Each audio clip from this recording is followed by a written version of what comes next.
tell from here. All right. I've never been live. Can anyone I've verify always if been we're dead. live? I can So Let's see. I just want to say hello, chat. It's Me your and Trevor pitched together It's your to boy, like Trevor. make this really nice setup. Josh is in his basement, I think. Yeah, I don't know what about that, but yeah, this is me and Trevor's new setup. Yeah. Wow. Love that. Love the way you guys are rocking the new setup. Yeah, That's in good. our That's so good. basement, we did it all by It's ourselves. almost Yeah. like we're professionals. Yeah, the That's quality crazy. you guys have Good over for there you in your guys. basement is amazing. Yeah. And I love how you've managed to get the lighting to look so good on your webcam. Yeah, yeah. Yeah, I'm using a $5,500 camera, but your webcam is really killing it right now. Oh yeah, my love that. webcam that with Yeah. the one dead pixel and it started flashing red Yeah. now. With Yeah. the 1 pixel. The 1 pixel. My webcam's a single pixel. It's a really big pixel. Do we appear to be live? Yes. I hate the new Twitch mobile interface, so I'm having do a hard too. time figuring it out. I These hated are- the old Twitch interface. These are not the same cameras, are they? Now that I'm getting a better look at them. They're identical cameras Are they with identical? identical lenses. Oh, One there of them is turned on its side. Oh, There's an okay. ad, so I gotta sit through the ad. Ad. That's okay. It's ad time. I'm getting an Never. ad for a game that came out like Never in 2 my years ago. wildest I got an ad for dreams God did of I War. think that I'd be sitting me through too. an Oh, because it's getting a advertisement PC release. on That's my why. own Twitch channel. Oh. I'm just so happy and honored to be here on this Twitch channel. If you would have told me 3 3 years years ago ago that I would be on the Wing Badger Tavern, It looks like we're Twitch live. channel. And Yes, we're we're live. Welcome back. I don't know why I said black. Who knows? How's everybody doing? Should I have my character sheet out for this? Yes. All right, as we all know, it is Halloween. This is the Yes. Halloween special. If you're hearing it from the past, this is a pre-recorded stream from the future. Oh, They usually do those in the other order, Cleo. They usually Oh, record them in the no, past. I Do see they? what she's cooking. I like where this is headed. Yeah. Jake's toasting what you're slicing. Yeah, I'm just saying. This is, hey, if you hear it in the past, pre-recorded in the future. Yeah. Yeah. So sorry, it's a little dated. A little Mike. future dated. Mike is upset. Mike is like what happens when AI gets a hold of those little emojis that you can react like during the Zoom call where Yeah. the face pops up. But like once you add AI and it starts trying to make them realistic, you get like this is surprise Pikachu, but GPT. Just my Halloween mask, guys. I'm just Oh, thinking of okay. that, like, Your Honor, I'm sorry. I What don't is know how to this turn it just- off. You know what I'm talking about? Yeah, I do. Yeah. So what we're doing I'm not a is- cat. Disgusting visage. What we're doing here, for the benefit of chat, in case they're confused here, is we are testing what it would look like to do a little bit of hybrid gameplay because Jake is maybe not going to be able to make it out here for our finale, but everyone else is. So we wanted to see if that will even work with the Discord lag and stuff if some of us are in person and some of us aren't. And Mike, I guess, was just too lame to drive down here I know, on a work right? night in Too the lame. evening, Wow. 3 hours from where I am. But How dare you? whatever. Disappointing. We're not angry. We're just disappointed. Yeah. So that's what this is. We're gonna start with Willis walking her dog and just found a little toad. Best way to listen to the tavern. You're so Woo! right. Tell Toad I said hi. What we're doing to see if this will work is we're going to play. We're going to, if you will, this is the Marvel's What If of Winged Badger Tavern. If no. you'll recall, recently I presented you with a fork in the path, and you could decide whether to go to Hembleyhoo and do things that tied into all of your backstories, or do that other thing that I cooked up so you'd have another choice. So today we're going to do that other thing that I cooked up so you'd have another choice. Right. And we're just going to see how the gameplay runs. So you have your character sheets and stuff in front of you. You can use your XP and your abilities, but it might be a good idea to take a picture of your sheet or whatever now, because like if you spend XP, I want you to get that back for the next Okay. session. Like this is non-canon. So This is just, it happens to be the only adventure that's not related to the I plot that I had- have kind of in my head. So that's what we're gonna back run. at that moment, 12 XP.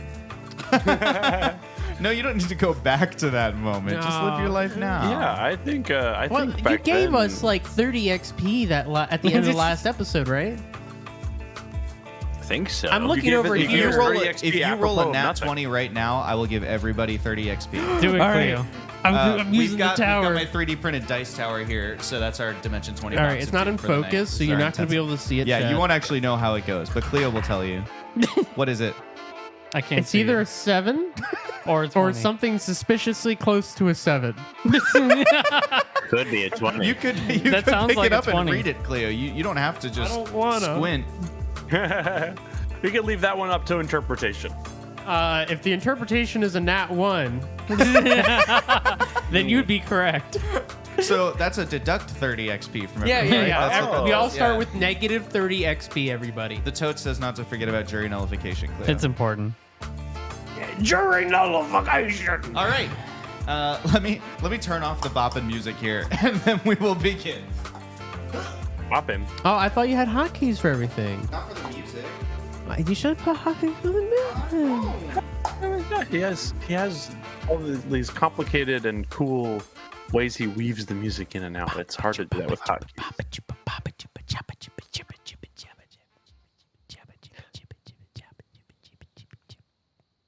And as we fade out from Cleo's beatboxing, we fade into our characters. Ooh.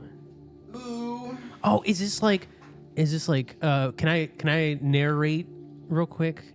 I know this is really you're like, what are you talking Do you about? even remember the premise of the adventure that you're asking Yes. to narrate? Do you really? Yeah. What was it? Because I pay attention. Remind me what the hook was, and if you get it right. Okay, so the hook was it was a traveling caravan going through a mountain pass, and something had stopped them from moving, but it was precious cargo that needed to get to Gaim. And they didn't want to risk going forward without help. Exactly. All right, go ahead. All right. We fade away from the beach and from the hectic moment that had just occurred. We zoom out, and the colors fade, the clouds shift in. And we think back and we think, what could have happened on that fateful day before they arrived in Hembley-Hoo? All right, well, I'm throwing you. That's fair. Okay. Okay. You stand at the entrance to a large ravine. The mountains go to either side of you, left and right, north and south. And you are attempting to go from west to east. Yes. Did I Question just have a from the moment to gallery. narrate the ravine and I didn't take that opportunity? That's exactly what happened. You looked back at me, and so now here I am deciding all your terrain and all your strategic points and all that. Anyway, so there's a ravine in front of you, and it stretches away to either side, to the north and the south. And you are at the base of the ravine, so you're at the very bottom of the V shape, of the ravine. There are a number of kind of scattered boulders that have rolled down over the years, just a natural consequence of erosion, and among them as well, there's also like mossy overgrowth and trees that have kind of sprouted up here at the bottom. Ravines are formed naturally by water passing through the mountains, and so even though this stream was eventually either diverted or dried up, or maybe it connected to a longer and faster stream, and so it stopped flowing this way, this ravine is a pass directly through the mountains. Unfortunately, it is filled to the brim with a strange yellow mist, kind of glowing and pulsating. And so you are standing next to the caravan, 4 wagons that are all kind of circled up together, protective campfire in the center, and a few different members of the kind of troop. They hired like mercenaries to help them get there. So a few of those mercenaries are outside kind of talking to you. Yeah, and we just, something weird about it. It was real magic looking, and we kind of threw a rock in there, and it just sizzled and burned up. And you look over, and there's just like a tiny burnt spot on the ground in the ash. And we can't afford to have all this stuff burn up. These are the only supplies that the town is going to get, You know what Mama always said, don't breathe the yellow mist. Is that what she said? That's what she used to say. How old are you? I never knew my mama. Well, I believe. Can I dig underneath it and see what's beyond it? Do you think that might be I a don't good know. call? I'm worried about them gases following you if you dig up at the wrong spot. That's interesting. We wouldn't want it to flow back into where everyone else is. Well, I was just more worried about you, but I feel That's like fair. I'd see it come out of the hole, and I'd be like, "Well, Willard's gone," and walk away.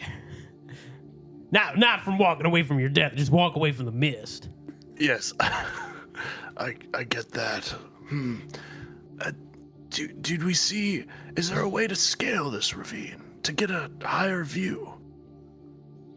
With the application of enough might, the sides of the ravine could certainly be scaled. I could take a look. Is it? I could also take a look. I can climb that. I got Spider Boy powers. I could just climb right on up. You You wanna take scout one on side, this? I'll take the other. So, want to have a race for a day? Ooh, what are you wagering? Now, oh, geez Louise. Carly, all the Bragging money you got rights. on you right now. No, I want all your money. You know what? You drive a hard bargain. I'll take you up on that deal. Yeah, all my All money right. versus all your money. All right, great. Let's do it. All I'll right. climb the left, you climb the right. All right, this is an opposed roll, so you can each roll might, and if you're applying things, you're just shifting the roll by 3. Effort will increase your roll by 3, and so on and so forth. Well, as a reminder, I'm definitely going to be taking that muscles of iron. Muscles of iron. Yep. Classic. Jake knows Cleo's play better than Cleo knows. Fair enough. The playbook with 2 pages. I'll take the free level of effort Mhm. because it's free. I got 3 edge. That tracks. And what else I got here? You know what? We'll put just 2 levels of effort. Okay, I don't want to exhaust everything right off the bat. great. I'm trained in climbing, and I want to shoot my webbing at Frode. Oh, you're gonna try and hinder Frode. All right. Yeah. You can. So basically, you've negated each other's bonuses. This is just a D20 versus a D20. Each of you added 2 things. Gosh. Wow. Oh, 15 on the die for me. Yeah, divide that by 5. 3 on the die for Cleo. 3 on the die. Frode's athletic. Frode's muscular. Frode's not particularly swift. We know that Frode's found a fast way to go down hills, but we've not really explored quick ways to go up them. Darn you, gravity, you hush mistress. I would like to pitch you on how Frode fails this race, if that's okay. Sure. I think it'd be really funny if Frode curled into a ball and tried to roll up the hill. Do While I- Armis, like the same way that Frode rolls downhill. Is this a GM intrusion? Sure. Frode fails by curling up into a ball and trying to roll up the hill, and he just goes nowhere. Everyone else is just looking. Frodo's just curled up and is there on the ground. Armis, scampers up the. I go up 5 feet, curl up, and just roll back down 5 feet. Yeah. In which case, you get 2 XP and you give 1 to another player. I'll give it the one I'm racing. All right. I feel like that's fair. Hey, That makes sense. Beautiful. Armis, Gimme. you scamper up the hill and you kind of dodge through. It's not an overly difficult climb, but it's not like a casual climb. There are definitely points where you're jumping 10 or 11 feet up sheer rock face and things like that. Even though it's also got plenty of overgrowth and foliage, so if you slip, the stakes are not high. You would probably land on something soft or have a root you could grab onto. But as you climb, you see that the kind of the fog or whatever it is it only reaches about halfway up the ravine. And when you get to the top of it, you realize it's 2-dimensional. It appears to be illusory to you. The other side, it only stretches 5 feet. And then on the other side, it looks like it all goes away. It's just that initial wall of it, and then there's no more? Yeah. Oh. And the wall has like solid boundaries. So even though it looks like clouds, at the top, it's a straight line. You know what I mean? Like it has that illusory vibe. Ooh. I want to shout that down to my friends if they're able to hear me. Guys, it's an illusion. It's just an illusion. You might be able to just walk right in. I don't fully know how it works, but it doesn't go far. Oh, why didn't you just say so? But what about the cavern guy like pointing back at the scorched spot on the ground? It's just an illusion. And Frody walks in. Roll a speed defense task. Armis has never steered me wrong. I'm understanding this correctly. It's not real. It's another 3 on the die. It's a 3 on the die. You take 7 points of might damage. Oh no! As you feel, it feels like your whole body is superheating. And it like steam and sweat. You're made of rock. You're sweating, steam coming out from like between little cracks in your arms. You step. It's only 5 feet long though. You step out the other side and it's gone. Armis, as Frode walks into the mist, or the illusory mist, so to speak, you see that there is a little glimmer of light that kind of zaps down towards Frode, as though a cipher or an artifact of some kind has been activated, and very subtle or kind of small in nature, but is having this effect. So you see, this thing happening and steam coming out of, but to you, it doesn't look like it's tied to the fog. You think it's tied to something else that is deeper in the ravine. I don't know if it's illusion. That was pretty toasty. Back up. Maybe back up for a second. back through it. All right. If it stopped hurting, I don't know where you are. I know. I made it through the other side. You saying I should go back over? Frode's covered all of 10 feet. Frode's like, if it's not hurting anymore, then maybe don't go back. But if it's still hurting, you should probably get out. It was of there. only like 5 or so feet. All right. But one step for me. make One speed defense roll. giant step for the city council. Okay. Frode, I think it's targeting you. What's the fog? Make a speed defense roll. Level 6.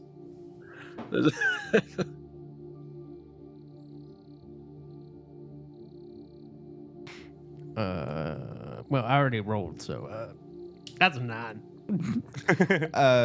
Frode, as you are standing there kind of having this conversation up the hill with Armis, you see 2 rocks on the side of the mountain kind of shift just a tiny bit, and then like that stone thing in Mario, just boom, slam together from either side of the ravine. I don't know what you're talking about. For Frode, you take 6 points of might damage as these 2 rocks slam into you that you are unable to dodge. However, being constructed of rock, they don't crush you to a pulp like they would normal creatures. When they retract, there's kind of a Frode size cut into each, like half of a Frode cast in each side. Does armor apply in this scenario? Yeah, for might. Okay. Might damage, yeah. So, boom, this rock just thunders into the side of Armis. The people back at the caravan next to Willard and Devroid like, whoa, we never did that before. That doesn't sound good. Armis, you watch. It looks like behind the boulders, there's no like lever or arm mechanism that is pulling them back into place. You get the sense that, again, this is likely being like done with magic. This doesn't strike you as wild magic. This strikes you as magic being cast on something. Gosh. Can I make Armis an takes intellect roll to see if there's like I can notice anything that's going on? I don't think this is illusionary. The Armis rocks takes a just came swig out and of said his- hi. Armis takes a swig of his flask and says, I don't know what I'm getting wrong here. So Armis, I'm going to pitch you on a GM intrusion as soon as Trevor's done. I have 2 All right. edge, Okay? so that Lowers the cost, the initial cost of using efforts 3, so Yeah. -2 is 1. yeah. So I'll spend 1 level of effort, Great. and then This is a difficulty 6 task with a target roll of 18. okay. So you've lowered it down to a 5. 7. Or, yeah, to a 5. Yeah, to a 7. You've lowered it up to a 7. Lowered it down to a 5 with a target roll of 15. I'm also trained in tasks related to stone, including sensing stonework traps, knowing the history of particular piece of stonecraft, and knowing my distance to the surface when I'm So- underground. This is not actually a stone trap. Oh, okay. So, and we've already deduced as a group, so you can have Okay. identified that without the roll. Oh, okay. That's no moon. That's something fishy is going on, and it's Yeah. not a stone trap. Okay, I'll But use a 2nd level of effort. It's granite. Great. So then that's a difficulty 4 with a target roll of 12. And I'll roll now. Great. While Trevor is rolling, Mike, the GM intrusion I'm going to pitch you on. As you lower your flask, you catch a reflection of a creature dashing straight towards you from behind you. Yeah, I'll take it. All right. Armis, make a might or speed defense roll, your choice, with a difficulty of 5. Target roll of 15. I'll do a speed, and then if I can, I would like to apply that. Oh wait, I'm trying to dodge. I want to, in case I miss, or if I can't get out of the way, I want to have some belly button webbing ready to go, some belly button gunk ready to go. That if they slam into me, then I have a better chance of like holding on to them. But I'm trying to get out of the way. Okay, But I'm also producing gunk. that actually sounds like something you would do as a player intrusion after you've made this roll. You would just do that, and they would get restrained. My God. That's what the XP is for, y'all. I Belly rolled button gun. I rolled an 8. I rolled an did give you an XP, so don't forget that. You know something's up, but you can't see any Okay. any new details out there in the wilderness. And then I'd like to use one action to do a recovery roll. Okay, so that would be. I mean, we're not really Yeah. in turn order yet, so yes, you can just have it. Quick question: Is there a space between the fog and where I just got slammed by 2 stones? Yeah, maybe a foot. I don't fit in a foot. You would have to go deeper to get past where the stones are. I'm gonna walk a little deeper past Okay. where I saw the stones. Cool. Just Just a enough. short distance in. Yeah. Yeah. Woo! All I right, knew guys, that you gotta probably watch out. 14 That also. fog will burn you real quick, and right after it tenderizes you with the stones. So Mike- I think this is a giant's cooking cauldron or something. I don't know. Mike rolled a 14. You didn't use any effort or anything, did you? I did not. All right. So this creature tackles you with a flurry of green cloak. It's non-canonical. Flurry of green cloak as this creature tackles you, and the two of you go sliding headfirst down the ravine. Take 5 points of might damage as you kind of are like bounced off of tree roots and slammed into the ground and whatever, just kind of held in this grapple. And then as they Good gracious. as they get to the bottom of the ravine, like as you start to kind of slow, at the bottom there's more like moss and kind of undergrowth, and so that's going to slow you down a lot. As you lose momentum, they're going to leap away from you unless you're going to spend an intrusion to try and gunk them in place. I'm gonna Gunk 'em. gunk them. Okay. So then I'm not even going to make you roll for that because you're spending XP on it. So you successfully restrain them. They try to leap away from you, and you catch them with the web. Describe how the situation looks now. Like, how are you trying to restrain them? Are they tied up? Are you just holding on to them from behind? You catch the cloak? Like, what does that look like? I think that they were. I was caught in the grapple, and they tried to get up, but when they got up, they realized that there was already webbing attached to them. So they try and get away, and then they comically slam back into me in the way that we were already embraced. Perfect. But now they're stuck there. Suddenly they're in your world. Great. Well, hello, cutie. So Devroid and Willard, they're on your side of the weird mist wall thing. Okay. On the ground. I guess having a moment together. Having a Frode, moment. you took a few more steps into the ravine, and for the moment, nothing happens. Well, once you get past the preparation, the heating and the tenderizing, I don't see a pot yet, so I think you're good once you get Hits past you on a that. GM intrusion. Like some other trap hits you just as you're talking. I just think it's funny. There wasn't a trap planned here, but I think it's funny. Okay. So I take it. As you're talking about that, 2 of the vines at your feet suddenly like straighten outwards towards the edge, so they like clothesline you in the hamstrings, and they like knock you down to your knees, and then another step, boom, hits you in the head, knocks you down on your back. You only take 1 point of might damage. It doesn't hurt very much, but you're suddenly flat on your back in the ravine, and you feel the ground start to shake just a little bit, like something in the distance is coming towards you from underground.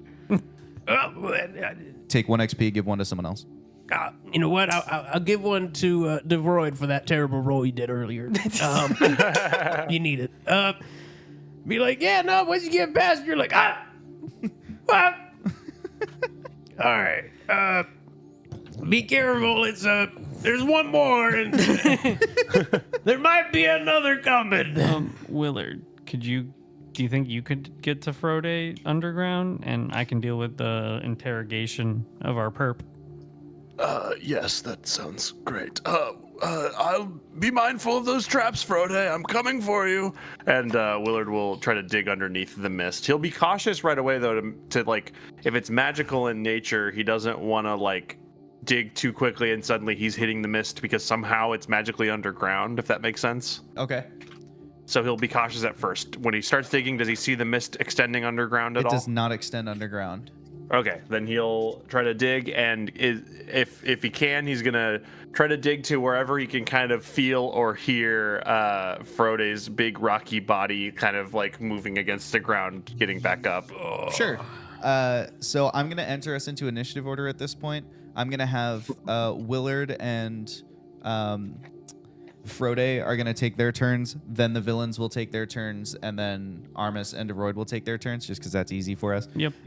So we're going to follow Willard and Frode next. Remember, you don't have to go in a specific order. You go before the villains go. So as you're climbing underneath the dirt, Frode only made it a short distance into the ravine, so you can easily get there. However, as you're approaching, you also feel the ground rumbling, and you know something is digging towards you. You can tell by the, you're a mole, you're used to digging. You can tell by the vibrations and the rate and those things that this is a creature substantially larger than yourself. So Willard's head will pop out next to Frode. There's something else digging down here, and it doesn't seem good. Let's get as high up as we can. Can we climb the? I thought my hand was still ringing. No, it's okay. I know you tried to roll up the hill that way. Let's not try that again. Just use your hands and your feet. And Willard My hands and my feet. Yes. Willard will go up to the side of the ravine and kind of try to demonstrate to Frode, this is how you climb something with your hands and your feet. Oh, like a ladder. Willard, Yes. I'm going to pitch you on a GM intrusion that you Okay. get to the side, but the wall is, there's too much sheer, and so there's no space for you to climb. Oh. So you're like, this is how you do it, but there's nothing to get purchase on.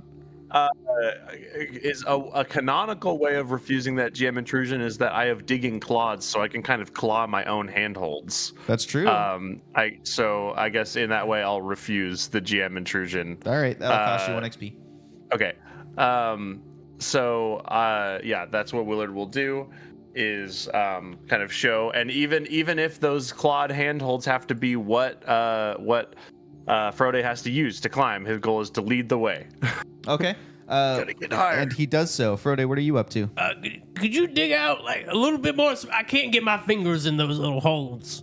Yes, I can try. And he'll kind of try to dig the handholds a little bit bigger as he keeps climbing up. Sure. So you can only make it a short distance and around with him going slow enough to like dig out holes for you, but you do start to progress off of the ravine floor just in time to avoid this kind of geyser of dirt, explodes up where Frode's head was, moments before, as this large construct of stone just, its head has all these like spikes on the top of it, and it just sticks its head out of the ground where Frode was, and it kind of looks around with this mechanical like, and like locks eyes with Frode. Hello, brother. Its hands come up in the two more little geysers of dirt, and it begins pulling itself out of the dirt as it kind of lifts itself up mechanically. And then, Frode, you watch as it kind of sits down lower to the ground, and you can see like the kinetic energy building in its knees, like something is coming. So that's that. I'm villain's gonna turn. need you to dig those handholds a little Armis, faster. over where you are, your quarry that you've restrained is going to try and escape because you have them restrained instead of a level 5. This is going to be a level 4 task. So level 4 speed task for you to keep a hold of them. It's a difficulty 12. They're going to try and slip out of the cloak. That's how they're going to try and get away from you. Oh my goodness, I'm going to use a little bit of effort on that. Okay. A little effort on holding on to that gunk. It don't matter. That's a 3. Okay. Aw. They do slip away. However, like wriggling out and escaping and then standing up is their whole turn. So they're right there with you, but you would have to restrain them again if you're going to do that. It is now Devroid and Armis's turn. So Armis and the enemy are on our side of the mist. Yes, they're only a short distance away from you, easily accessible. Okay, I'll let Armis go first. See if, I guess, unless you want me to. I'll go. I'm going to just try and get. You. Meanwhile, the villain's just like climbing away. I'm going to try and just tackle them to the ground once again. Okay. And I'll use some extra effort on that. Great. Let's see, shit. Slips out of the cloak, finally stands up, dust is off, and they're like, oh, finally. And you're just like, ah! And you just tackle him back to the ground face first. Yeah, that's a 19. Nice. 19. I Easy. wasn't far off. That's a minor success. So you also get a minor critical, I should say. So you get a minor effect as well. What's your minor effect? I want him to be extra scared of me when I put my hand over his mouth and tell him if he doesn't tell me what the fuck is going on, I'm going to shoot webbing so far down his throat that he's going to never live again. Sure. He's hindered by 2 steps for all intellect-related tasks. Or I guess your intellect tasks are eased by 2 steps relating to him. Great. Because he's Great. scared. So, okay, so you tackle him to the ground, hand over his mouth. You yell at him or whatever. Devroid, what are you up to? He's gonna go over to Armis and the enemy, and he's gonna try and intimidate it. Okay. Like yelling, like, "What's going on here? Who are you? Who sent you?" Okay. He's already scared, but his mouth is covered, so he's just gonna like wide-eyed kind of look up at you, like. I said speak. Devroid is gonna cut just like a mouth hole for him. In the web. My hand! Oh, your hand. Sorry, I thought it was a web. Ah, DeVroid! God, just talk to him. You cut right through my hand sphincter. Jesus Christ. Yeah, I just gave you a little extra movement straight down the line. Just like, I love the image of the pumpkin carving through my hand to make a mouth hole. I thought it was a web on his mouth. This good cop, bad cop routine has gone way off the rails. Still locked eyes with him while I'm getting a hole torn through me. Yeah, that's only going to ease your steps by 1 step for fear now. I don't know. That's pretty badass for Armis to just not react. It would be, except that he did react. He went, my hand! We're experimenting with all different types of non-canon things. is this still non-canon imagining. or is this non-canon canon? Yeah. Con. Canon con. Non-Conan. This is non-Conan. My hand's out of the way. Okay, we're going to say that without impaling his hand, you just Yeah. peek between the fingers. Yeah. Are you just waiting for him to speak, or are you going to... Yeah, I'm waiting. After asking the question. He says, take the shot! Both of you make a speed defense roll. You little so-and-so. Now I want you to talk. Hurry, get him now! Get him now! While I can still talk. Get him. Armis, your shoulder angel of Willard, who's really just across the way, pops up on your shoulder and says, "You know, you do have a human shield attached to you right now." Ooh, player intrusion. Oh. What's the intrusion? Wherever I whip on top, I roll myself so that this guy's on top of me, so that if they get shot, then we're getting shot together. Okay. Shot through the heart. Great. So then just Devroid needs to roll a Okay. defense task. I'm going to use 1 level of effort, and I have 1 edge. Okay. It's a difficulty of 5, so that's a target roll of 15. You've dropped it down to a difficulty 4, target roll of 12. I got a 10. You got a 10. Okay.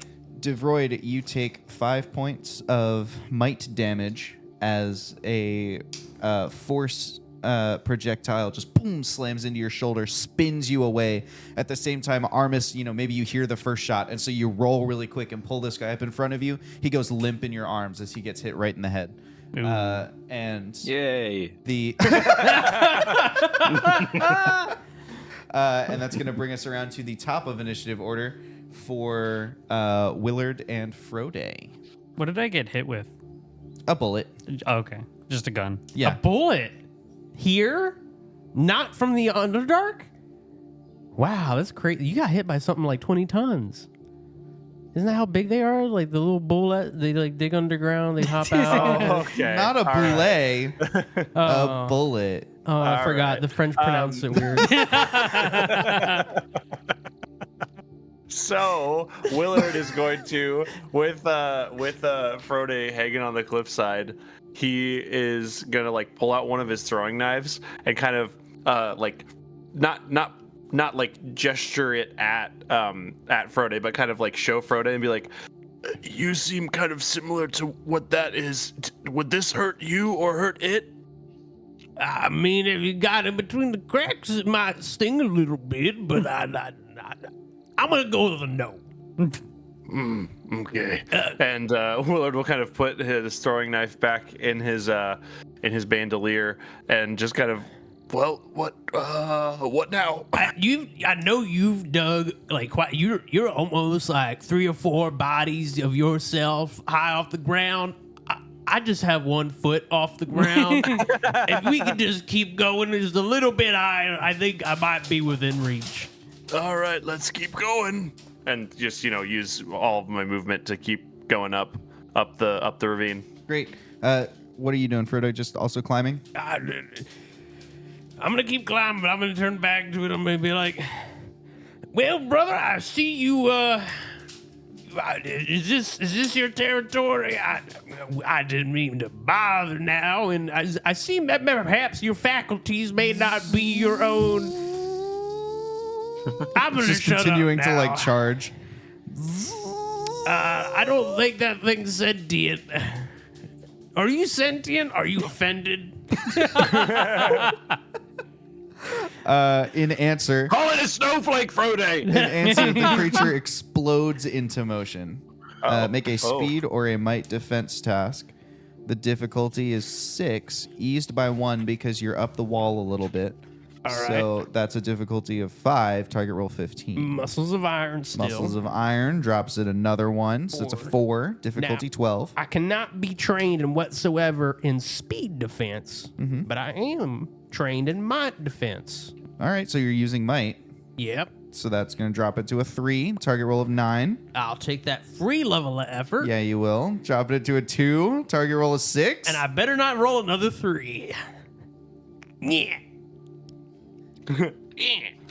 That's an 11. Well, it was kind of a catty corner. Should I re-roll that? No, an 11 is fine. That passes. It passes. All right, you succeed on the check. Describe how Frode avoids as the top plates of this creature's shoulders blast forward as projectiles. So they're two spiked blocks that just launch out of its shoulders, and its arms shrink just a little bit, and then it chases after them to run towards you. So it's the 2 projectiles that you've dodged. All right. I would say most likely one of them, Frode kind of just swings his arm and bats it at an angle away, slams another 2 feet to his right, and the other one, he just angles his back as he goes for that slap, and it just kind of rebounds off his back and slams into the wall, Amazing. and just diverting the force. Yeah. These 2 things slam into the wall. Willard, one of them is like you feel the air of it as it, blasts past your little mole tail. Watch the fur. That's going to bring us to the other villain's turn. So there's our green robed friend who I believe is dead, but Yep. someone took a shot at him. So that person's going to go ahead and sight up on you again. They're going to go for Armus because they know that they hit Devroid once already. So yeah, just kind of a simple... we going Armus, yeah. All right. Armus, you're going to make a defense roll, might or speed, now that you know you're being shot at, although you don't know where from. So it is going to be hindered by 1, bringing you to a target of, or a difficulty of 6 with a target roll of 18.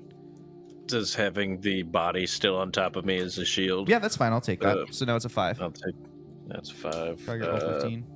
We'll just go for it. And how much could a bullet hurt? 5. Hurt 5 points from your might pool. Well, I rolled a 13, so All right. 5 points Shoot from your might me. pool. He does.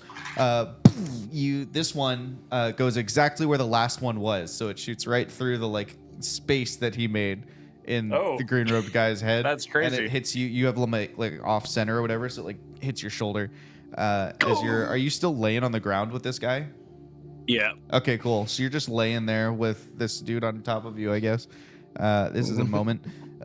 What are you a problem with that? What are you and Devroid up to? Could I make a perception check to see where the shots are coming from? Certainly. You could make an intellect task. Yeah, an intellect. You want to use your intellect. Yes. So I am trained in perception. Mhm. So that's 1. I'm got the 2 edge. Okay. So I'm going to spend 1 level, actually 2 levels of effort. Okay. So that'll be a total of 3 points. Yeah. Yep. What am I at now?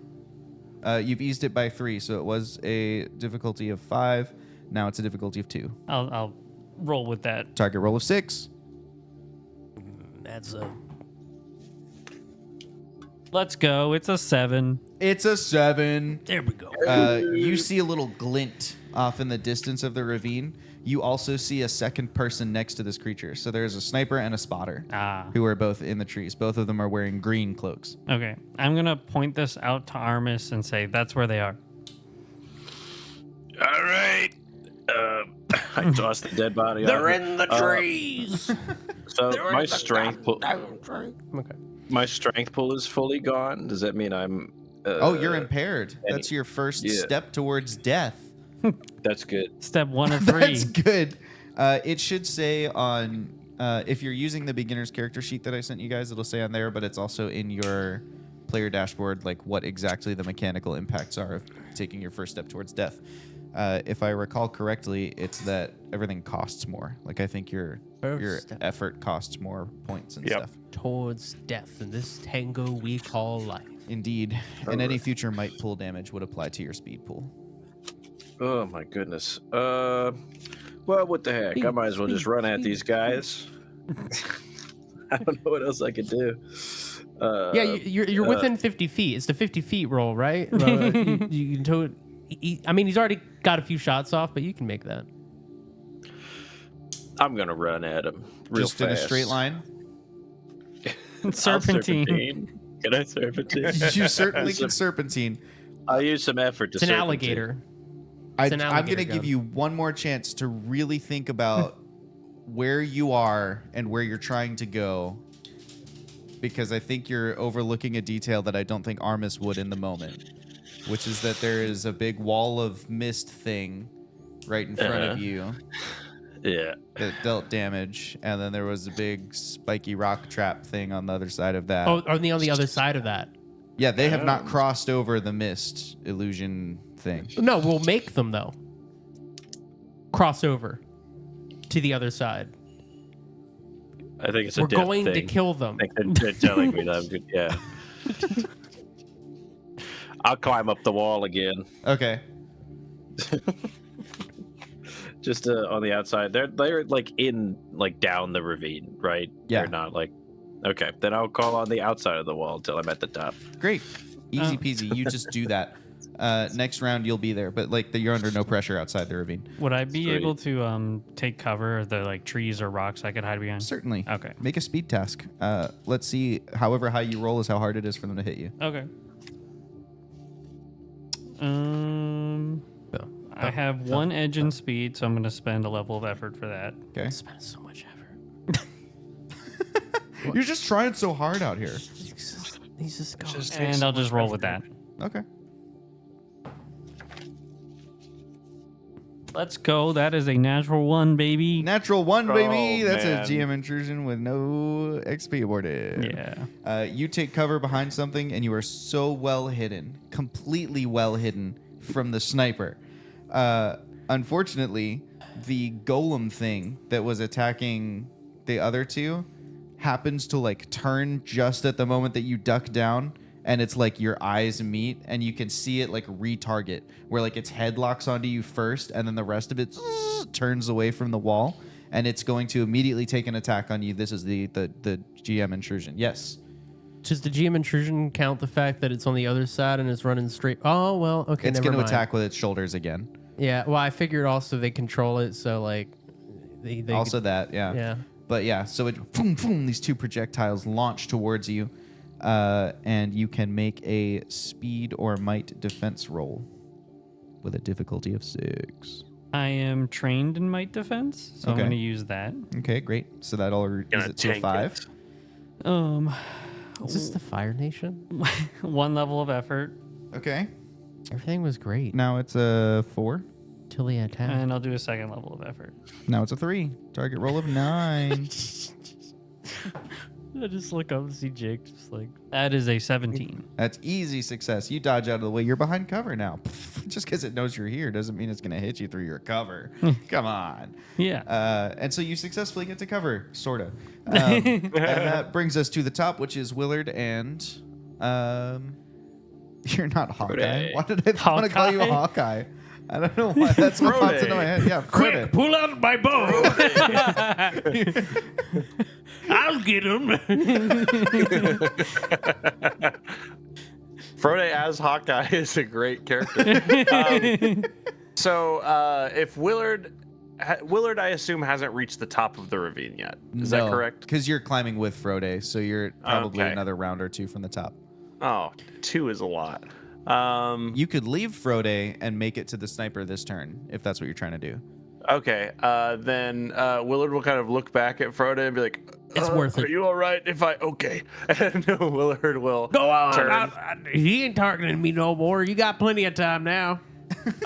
Would Willard be able to take a throwing knife attack at the sniper and then also move towards him in the same turn? Or is that an extra roll? You could do that, but you would need to succeed first on a speed task of 4. This is Okay. in order to move and attack at the same time Sure. through different terrain and long Speed, distance. speed roll attacking time. Exactly. I'm going to do a speed roll attacking time. Target of 12. Okay. And Willard will spend a level of effort on this. Perfect. Bring that down.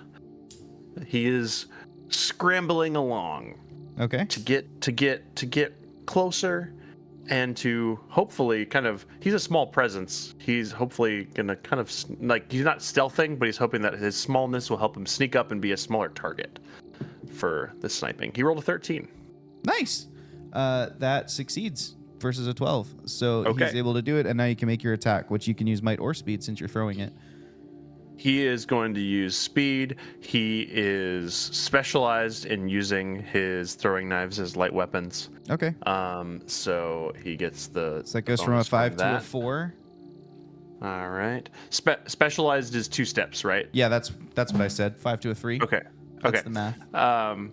And Checks out. one of his things about him being throws with deadly accuracy is that his throwing knives do 4 damage instead of 2 as light Excellent. weapon. So he's gonna roll that attack. That's a 16. Easy. You take this sniper to within an inch of his life. He's like, locked down the sights. He doesn't even see you or try to get out of the way. So Willard lines up the shot and hits him and moves to be adjacent. So you're up there in the fight as well as having already hit him with one knife. He is like scrambled up next to him and he's already hit him with this knife and he just kind of looks up and says, "Hey there," and he's ready to go for next. Pops up turn. in the scope. Just like, hey there. Super magnified, like bug-eyed mole face. Frodo, what are you doing? Well, looks like you got that handled up there. Frodo's just gonna turn around and be like, "Well, it's clobbering time, brother," and he's gonna jump onto the golem. Is Frodo the Jump thing? onto the golem? Yeah. Amazing. Might attack. The golem's not looking at you, so we're going to ease it from a 6 to a 5. I don't think muscles of iron counts for an attack, sadly. Other than an attack. So, all right.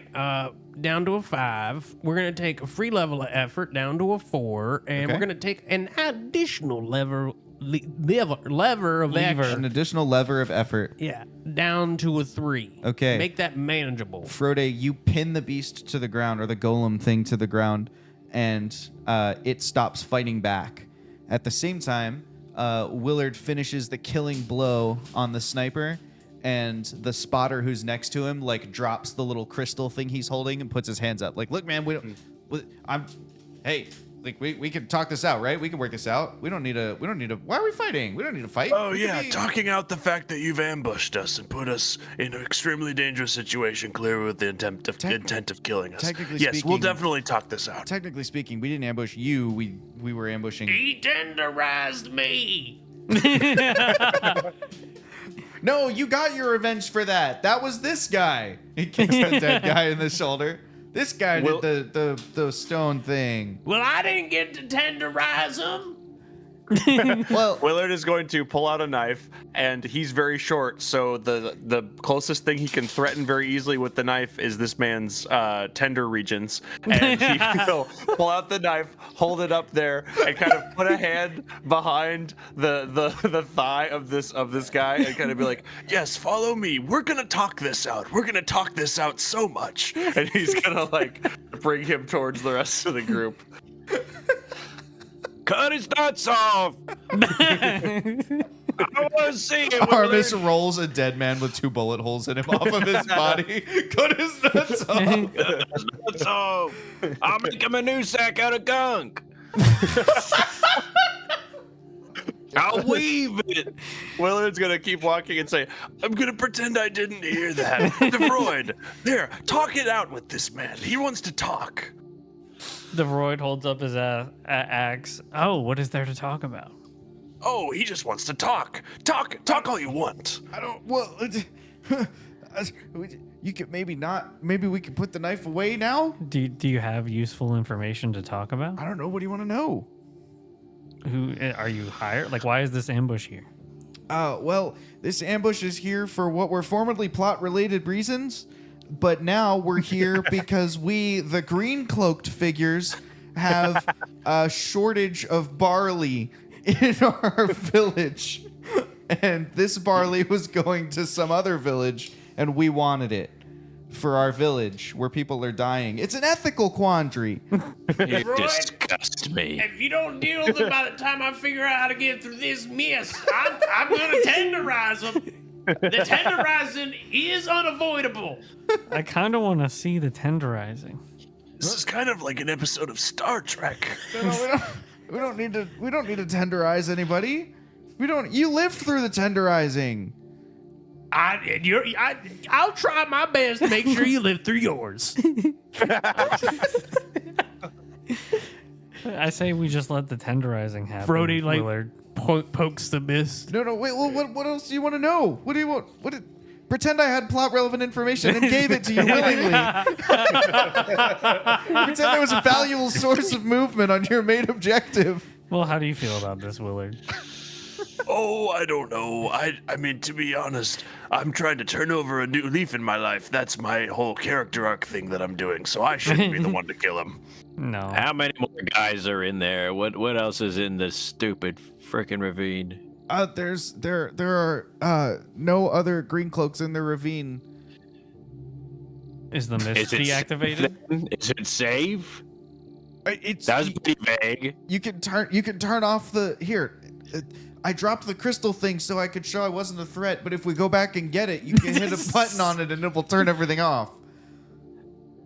Armis, can you go get the button? You're just the best at traversing the walls. What'd you say? I want to make him climb back up. Well, if you stop pointing knives at parts of me that are involved. No, we're gonna keep pointing a knife at your nuts. In fact, Willard, do you mind if I see one of your knives? It's all right. I'll grab it because I don't want to go and get tenderized again because then I'd have to tenderize him twice. I'm not sure if he'll survive. I was going to use my webbing to stick a knife to his leg so that if he moves wrong, it's just going to jab him in. I do like his that. boys. Here you go. Willard will hand him a knife. Well, you can still do that. I'll grab up and grab it. The camera pans away. The camera pans away from you to the convoy of merchants and stuff, who at first looked relieved, but now are looking slightly horrified and a little green in the face. As they watch Like, this what are these conversation. people capable of? We'll get these guys out of your hair in no time. Don't you worry. At that moment, you hear a rumble. Oh, From? can I say does it feel to Willard like the golem from last time? No, but the rumble's getting louder. A large shadow falls across the group. Do I press a button? Is that going to stop it? I'm pressing buttons. A meteor slams into all of you, and you wake up. And suddenly we're in a tavern talk. Wow. Whoa! Oh, I just had this Great dream. I was a transition. big, stone, muscular, like guy who lost his mind. Isn't that crazy? That's you crazy, had guys. this urge to tenderize something. Sorry, I want to say me and Trevor's new setup, not Josh's. Me and Trevor's in our basement, not Josh's basement. It's so comfortable. We must have fallen asleep. I apologize, Oh, guys. What were That's we fine. talking about? Yeah. Well, I was on an airplane earlier, and I think I fell asleep on the airplane, and I dreamed that I was a bloodthirsty little mole, which is really specific and strange. Josh, did we all fall asleep at the same time while you were narrating something?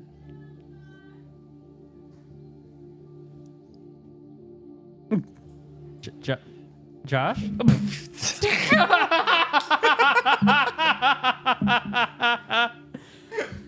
Guys, I think Josh is asleep. Wow. How long has the stream been going? What do we do? What do we year is do it? when Josh is asleep? How long have we been asleep, guys? What year is it? You see, Mike, were you awake? you see the Skyrim intro. We're this situation sure is confusing, isn't it? Yeah. It's Yeah. almost like a puzzle. One might say. God. Segue number 2! Oh, Which brings us to the second section of our adventure this evening. I don't know why I did that as Snape. Turn to page 244. That's a great section. Yeah, 1 second. I'll put This is Josh's presentation on how to use OBS. Oh, that's something we could all Whoa. need, honestly. my keyboard. Wait, Josh is in the same room as Cleo and Trevor? No, No. that's our That's our tech. yeah. We pay Oh, them. okay. Oh, wow. We pay him like nickels, don't tell him. Mike, do you think you and I should meet up and pay our own gear tech and do our own Puzzles. setup? Bye, Trevor. Yeah, come on down. All right, sounds good. Since you're so used to flying, you don't mind going. Thank again, you, right? Yeah, I'll Tech just fly right Bosch, back. for that. Yeah. The arrows. Okay. Do the arrows. That was our Tech Bosch. Tech Bosch. Yeah. That sounds Tech weirdly is familiar. actually his name. Tech is his first name. Yeah. Bosch is his last. We just call him by Okay. his last name, Bosch. All right. Is Okay. everyone ready? How we doing? Yes. We're doing Yeah. great. So, welcome to my TED Talk on puzzles. By Trev Trevor. talk, if you will. Your Trev Whoa. talk. My Trev Talk, yes. Here's our table of contents. This is what we will be discussing tonight. You know, the different types of puzzles and what they are. Some examples of puzzles in real life and media. We have puzzles and their uses in TTRPGs. We have my approach to puzzle solving. Then we'll take questions at the end. And then we have some example puzzles I can run you guys through if we have time. Nice. Love a puzzle. It was a good bit. It was a good bit. Did you plan the bit? Yeah. No. How dare you? All right. Oh, wow. What are puzzles and some of the different types? A puzzle, in its essence, is a game, problem, or toy that tests a person's ingenuity and knowledge. And we have lots of different types. There are number puzzles like Sudoku and Sudoku variants. We have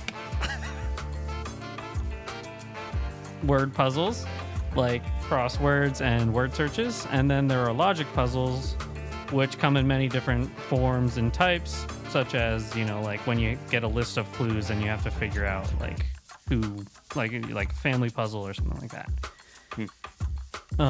So we have some puzzles in real life. If any of you are familiar with DEF CON, that is a notorious convention for hackers. But at this convention, there's a host of various puzzles that they like puzzle contests that they have that usually relate to programming and hacking. Josh, can we click on the link? I can certainly click on the link. I'm not sure if I'm actually set up to stream the audio to them. It's not an I didn't audio. realize you had videos. I'm Oh, not okay. doing the video. The video I'll link in the Discord. It's too long for us to play and watch through. And now for the rest of my presentation, a We're 30-minute just gonna watch a video. Yeah. Please When be your silent. high Just the school first teacher one. just doesn't want to teach class that day. Yeah. Yeah. Today we're watching a movie, I know. I feel about this. It's fine. and while we watch the movie, I'll be filing my taxes and wondering how I'm paying my rent.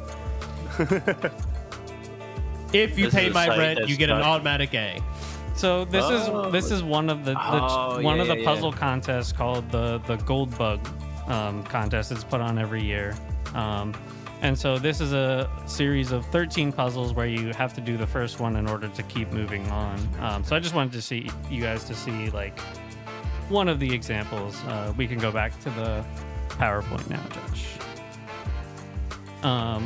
And then I'll link the video in the Discord. And then you guys can watch that if you want. It's just a YouTuber explaining one of the harder puzzles in the list we showed and how he solved it and just like how long it took him and just how crazy these puzzles can be. But yeah.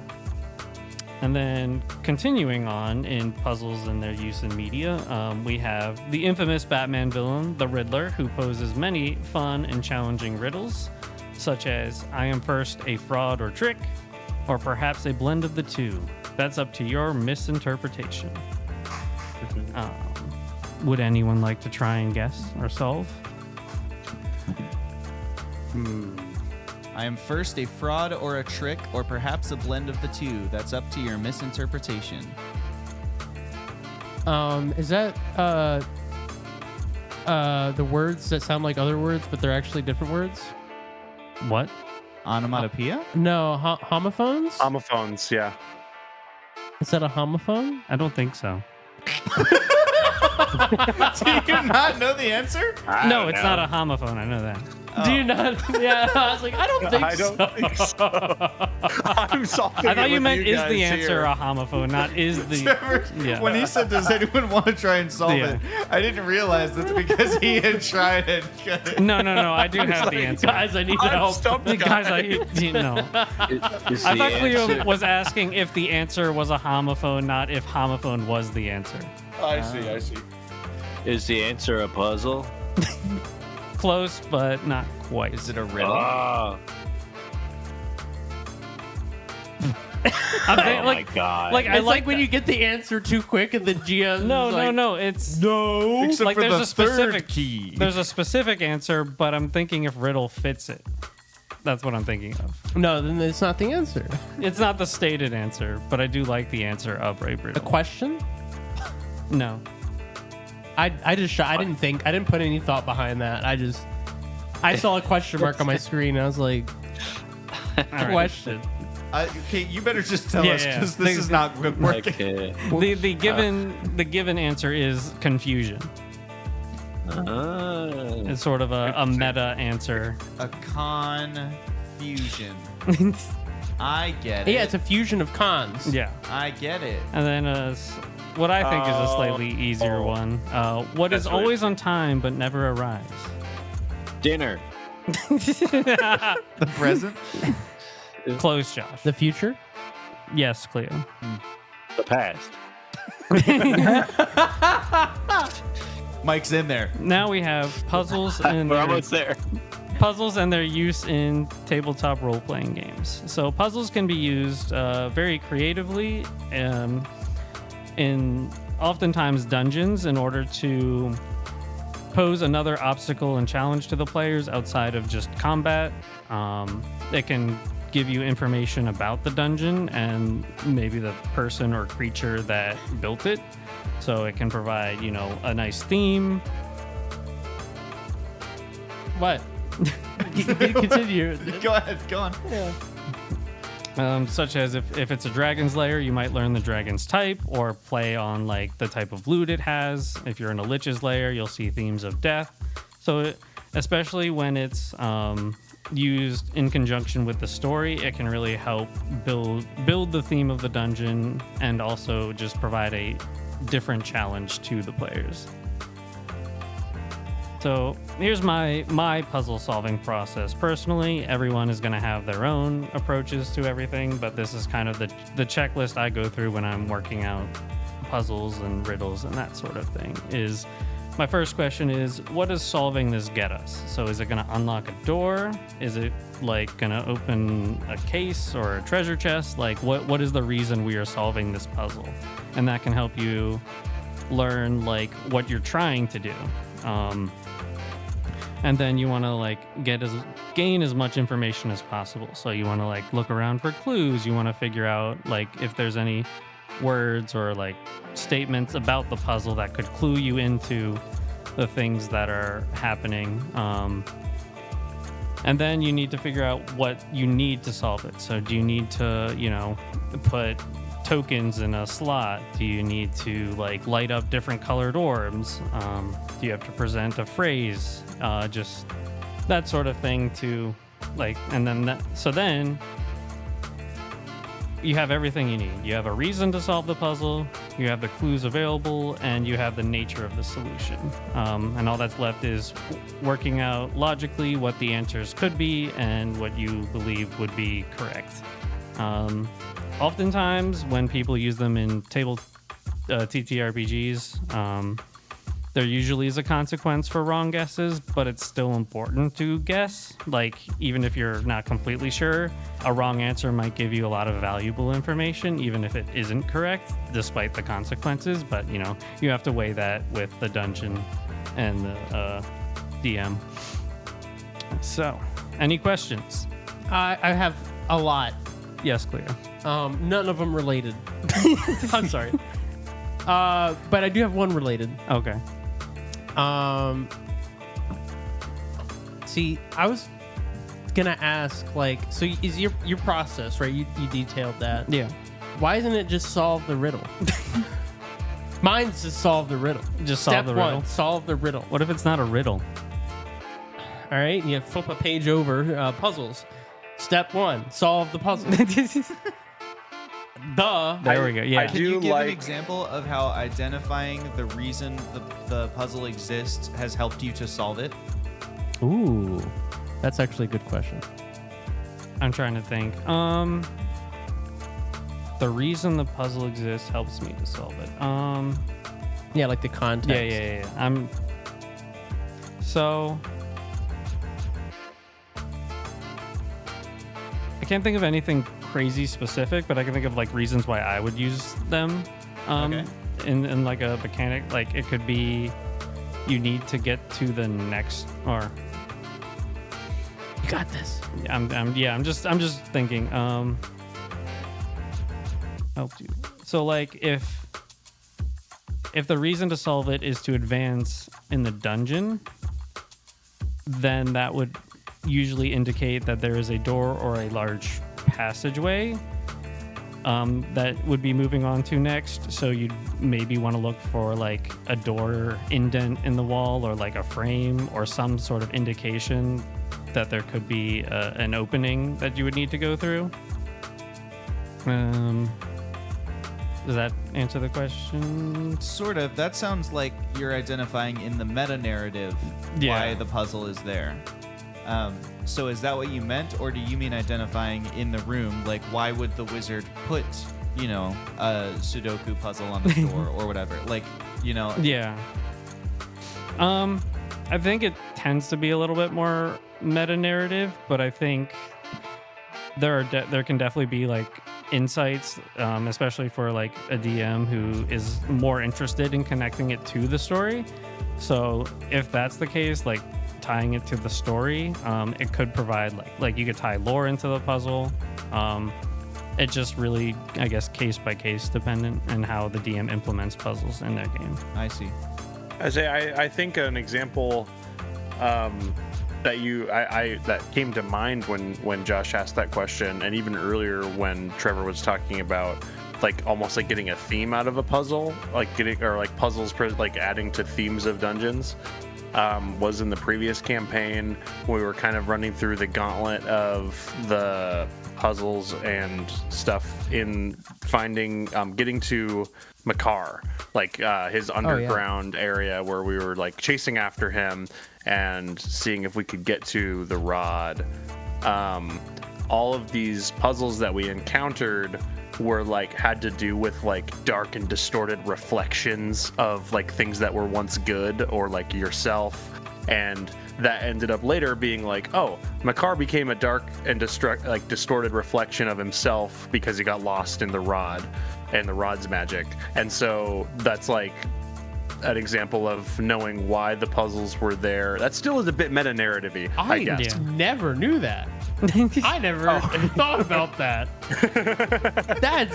That made me hugely appreciate that now. Well, yeah. So it still is a bit meta, but like it definitely adds to the storytelling. And so I don't even know if necessarily that helps you.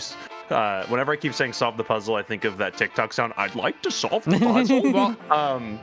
But it still is cool, like, and it adds to it. So in that way, I think it is good to think about it. What came to mind for me was like, oh, you're thinking like, oh, well, this is like a riddle question, and you know that the person who owns this or is hiding behind this riddle or whatever is maybe Fey-oriented, right? Oh, I see what you mean. Then you know it's not going to be a straightforward answer. Yeah. You know it's going to be wimey, twisty logic, and you got to think with wimey, twisty logic and not with your normal logic. I see what you mean. Yeah, that makes a lot of sense. Yeah.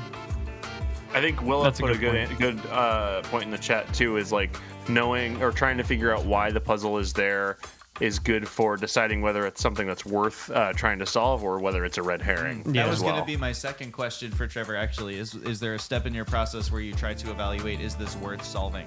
Yeah, I mean that's the first step is what is the purpose and why is the why are we solving this puzzle? So it's like if there's not a clear goal to solving the puzzle, then it's like why would we? I see. Like you want to a little bit on like the DM side, you want to make sure that the puzzle is meaningful and has a clear goal for the players. Otherwise, they're going to be confused and like, what is this? Why are we doing this sort of thing? Clearly, step one here is you can't solve a puzzle unless you have purpose. Correct. You need to have purpose in life to solve puzzles. So that makes sense. Yeah. I hear that. Yeah. Any other questions? What puzzles you got for us? Oh, I'm glad you asked, Mike. Let's try some puzzles. Wow, that I'm glad you asked, Mike, was the most like Saw response. Whoa. You asked. Bye, Josh. Bye, Josh. Don't worry, Bosch is on it, Josh. Yeah. We had him go to your house because we figured this might happen. Immediately. Should I keep going or wait? Immediately had Bosch Okay. come over. So, first puzzle. If you've seen this already, don't say the answer. 5. I didn't even read it. I'm not gonna lie. I just saw 6 and 3. You are all in a dungeon, and you see spectral figures approach a door and knock on the door. And you see a little eye slit open up, and the guard opens the door and just says the number 6. The figure replies 3. The guard then opens the door, allowing the specter to enter. And then, as you continue observing, you see another one come up. They knock on the door. The slit opens, and the guard says 4. And then the specter replies 4. And then they are able to pass through. And then you see another specter come up, knock on the door. The slit opens. The guard says 1. The specter says 5. And the door does not open, and the specter is turned away. God, I know this one.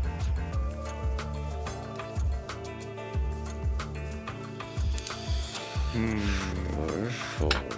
For those of you in chat, if you remember Four Guys, Ventures and Vibes, the moment where we all played different characters and were not our normal characters for a little one-shot ran by our fellow Trevor here, you might remember this same exact puzzle, because I sure do.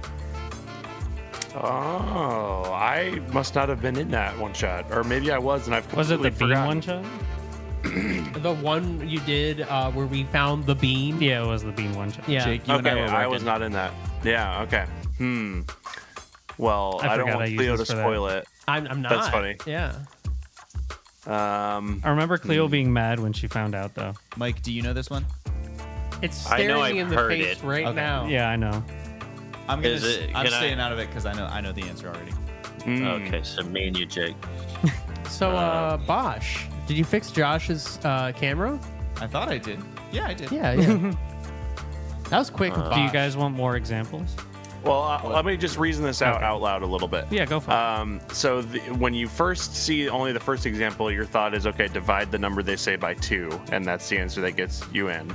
But then the second time, you say, they say 4, and then they reply with 4, and that gets them in. And there's like that, the fact that they said the same number both times throws you off, but then you start thinking, well, maybe no matter what the person at the guard says, maybe you just increase the number by 1 from what the previous person says.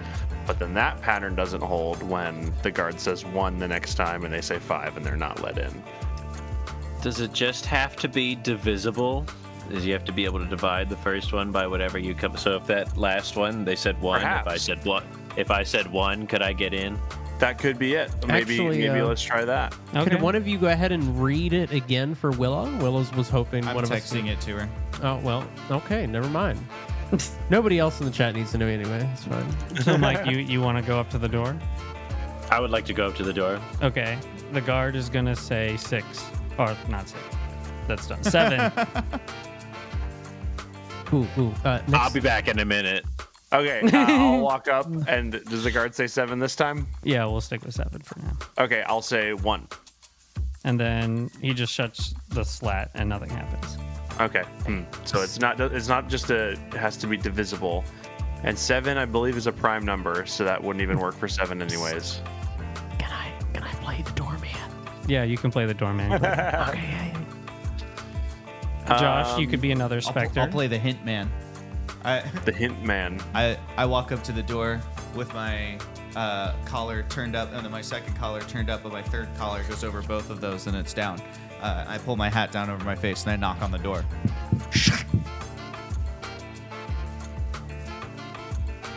8. 5. Door opens. I put the third collar up, and I walk in. Collar Joe.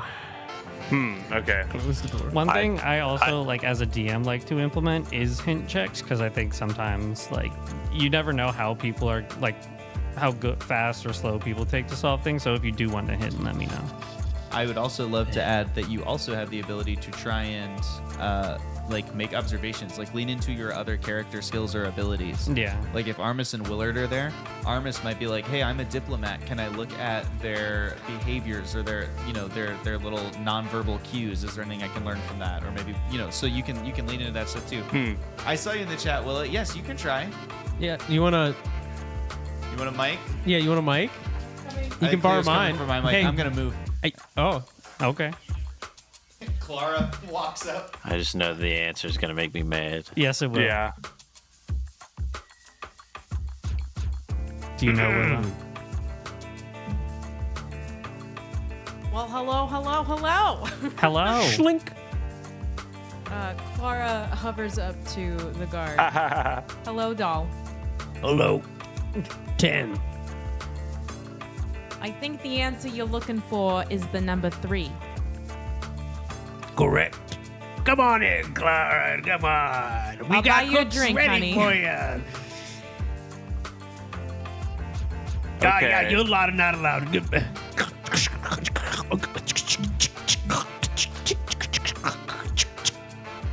a lot Is of the locks key- being locked. Okay. I like it. Maybe this is something random that I haven't noticed yet, or maybe I didn't see. Like, is the key that you have to knock beforehand, and you can just say whatever letter? Did the second person not knock?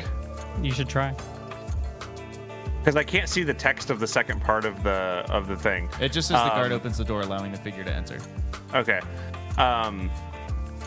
Because they knocked. Okay, so I'll go up and knock.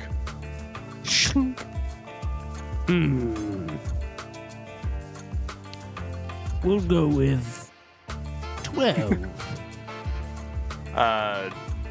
4. Sorry, bud. Shink. Okay.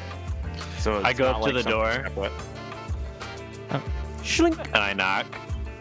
Oh, sorry. Shink. Shlink. Yep, I knock. Yep. Hello. Mm-hmm. Yeah, give me a number. 2. I take out my gun and I shoot him in the eye. He sees your gun and he shuts the slot. Hold on. I put it in the hole. We can't just close it like that. I roll speed check. I roll speed check. I cast fireball through the hole. Wow. And then I close the things. They burn. Glad we used that you magic defense store. Do you want a hint? Yeah. Do you want to give it? Yeah, I'll give the hint. The first hint I'll give is it's not mathematical. There's no formula, like math formula that will get you the answers.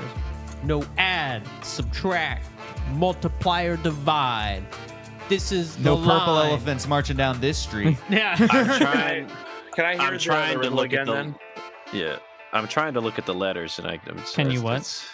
Can I hear the riddle again? Yes. So, a specter walks up to the door, knocks. Schlink.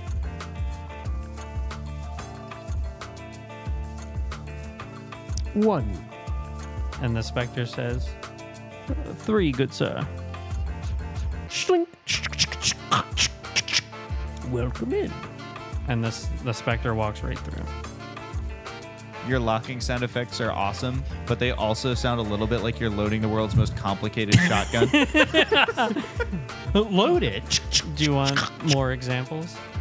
Well, okay. Give me an example of someone who didn't make it in. Okay. A separate specter walks up. Josh. Schlink. 25. 3. Schlink. And I would not get in. Yeah. So we're clear on how that's. Can I try? Yeah. I want to try again. Oh wait, shit. You gonna? The method I had was wrong. Remember, it's not like a math formula. You're not Yeah. adding, subtracting, dividing. It's not like, yeah. I'm trying to go all based off of letters and sounds. And I use my special skills of here. I use my cipher of adding 4 to my intelligence on easing an intellect roll to find out what the heck's happening. Ooh. All right. I'm trying to think of what another good hint would be. Josh, did you have one in mind? I rolled a nat 1. My expertise doesn't matter. I was just gonna give him another hint. Oh wait, no wait. I want to try one now. Oh, okay. Okay. Okay. I'll go up and knock. Schlink. 13.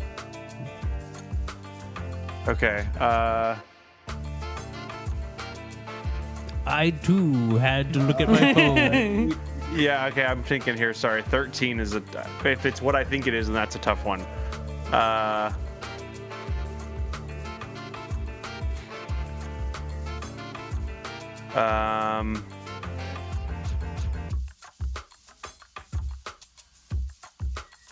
Maybe what I said was not possible. Let's 9. 9. Chink. What were you thinking, Jake? Walk us I was through what your thinking- thought was. I was thinking, is it a number where if you spell out the number, it doesn't share any letters with the number that the first person said? No, which because that's- they did 4 and 4 worked. Oh, that's true. Okay. Will the That's Wisp what's got it killing right me. in chat. It has more to do with the word than the number. Would be. Well, yeah, my- that's what I'm starting to think about now, but I don't know what that pattern would be. I'm saying that No, would be my hint on top of the hint you already had. Like that would be my next hint to you. Yes, I know, and that's what the spelling thing was coming from, but I'm trying to think now what that pattern could be. I I can't think I figure have it out. I think I have my next hint. I'm Or do already we wanna too move mad. on? I'm done with it. Okay. I can't take it. Hey, look at Unless Jake, you want to keep going for it. look at 13 6. and 8. Let's go back to 6 and 3. Yeah. SIXTHREE. Those don't share any similar letters. They don't share the same vowel sound. Go back to 6. Do that thing you did with 6 again. SIX, How many is that? 3 letters. Oh, you just say the amount of letters that's in the thing. That's dumb. That's why I had to look at my phone. I'm ready to Immediately leave. done with it. I'm ready to leave. I'm like, oh, that's a neat, clever, simple trick. No, it's okay. That's dumb. The hallmark of a great puzzle. Yeah, I get actually. I get through the door and then I kill everyone inside. Yeah. Me saying that's dumb is not a actual dismissal of the quality of the puzzle. It's a dismissal of my ability to figure it out. It's on the same level of the big green door If or it whatever makes you it feel is. better, I had the same reaction. I'm pretty sure when we Yeah. figured out the puzzle, I was like, all right, Yeah. that's dumb. I think Wash got it first. Wash is clever like that. That doesn't surprise me. Yeah. Yeah. So this is one I'd use if like there's a door people needed to get through. That tracks. Yeah. Yep. Yeah. It's a good door puzzle. It's really simple. And sometimes I just like a really simple puzzle. You don't have to set up a lot. There isn't a lot of moving pieces. Chad wrote how many letters are in mass murder Armis. But Riddle yeah. me this, door man. And then Everyone in that room is getting their throat skunked. You can't No one's breathing. say that. I can after they put me through that hell. all right. Are we ready for another one? I'm ready. Yeah. So I love puzzles. Me too. They're the best. So this one, you guys are all in a room together, and you walk up to a wall, and you see. You see the answer. 4 images etched into the wall above 4 indents, circular indents in the wall. From left to right, you see a small human, and then a man holding a scepter triumphantly, a man on his knees, and a skeleton. So that's the images on the wall above each slit from left to right. And then in the room, you also see 4 like statements. While it seemed my glory would last forever, honor proved to be my fall. 2 suns shining bright, and so it shall be, death is only rebirth. Winter makes the bones run cold, and time waits for no man. And then on the floor in front of the wall with the images and the slots, you see circular discs that would match the size of the slot indents in the wall. And then on each disc, you see different symbols. You see a sunflower, a moon, a bonfire, a waterfall, a snowman, a holly branch, a hare, and leaves falling from a tree. Was this also at the Bean? This sounds No. really familiar. This was not at the Bean. All right. There's so much to this one. Yeah. Yeah. I wanted This is one that was a giving little Uncharted. bit different. To clarify, this is not the Bean in Chicago I was referring to, I know. but the Bean No, this in... was not used in the Bean puzzle. Okay. Okay. What are the symbols on the wall? A small man, a man holding a scepter. A small human. Okay. A man on his knees and a skeleton. And there's 4 slots, one under each one. Yes, Okay. But there's more than 4 discs. correct. So the discs are the wild card. Like we have to find the right 4 discs. And I would assume we want to match the discs based on these bullet points Right. that seem to have to do with the seasons. Metaphors about the seasons. Hey, could you go back to the last page for like a half second? Yeah, thank you. You're welcome. Took a little picture. Nice. Yeah, it took a little. Sorry, it was a lot of Take a information. picture. It lasts longer. I got. Scepter. I'll have to knees, put this in the skeleton. Discord later, but I got Mike in a great position. Go- Human scepter. Knee. All right, let's think this out loud. All right. Talk it out loud.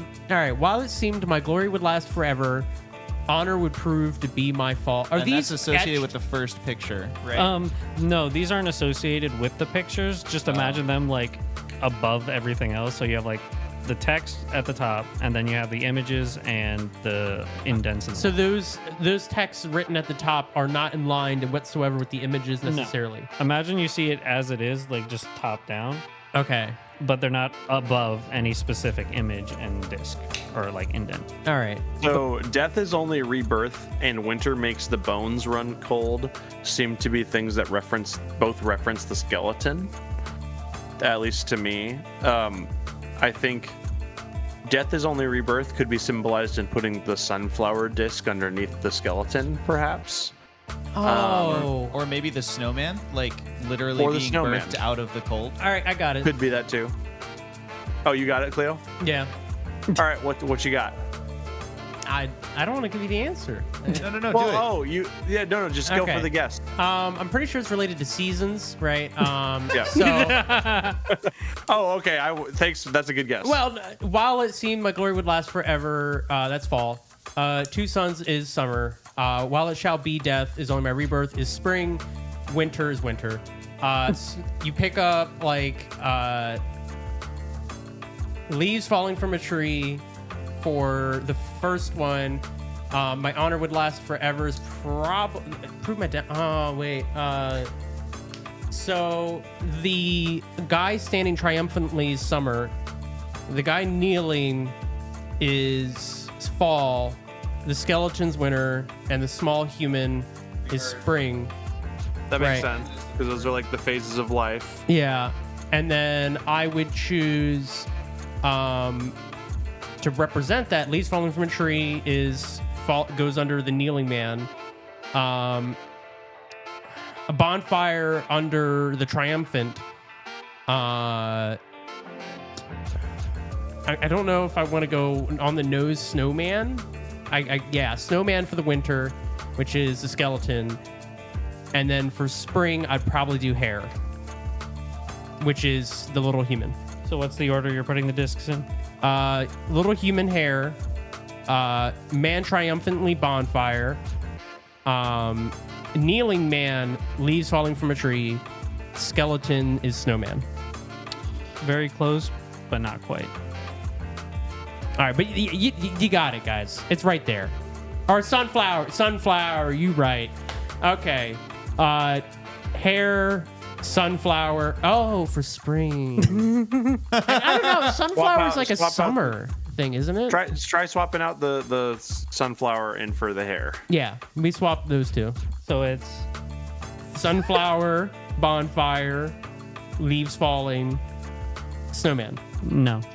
All right, I'm gonna go back to my original idea. I'm looking back through just to see if I'm missing something here.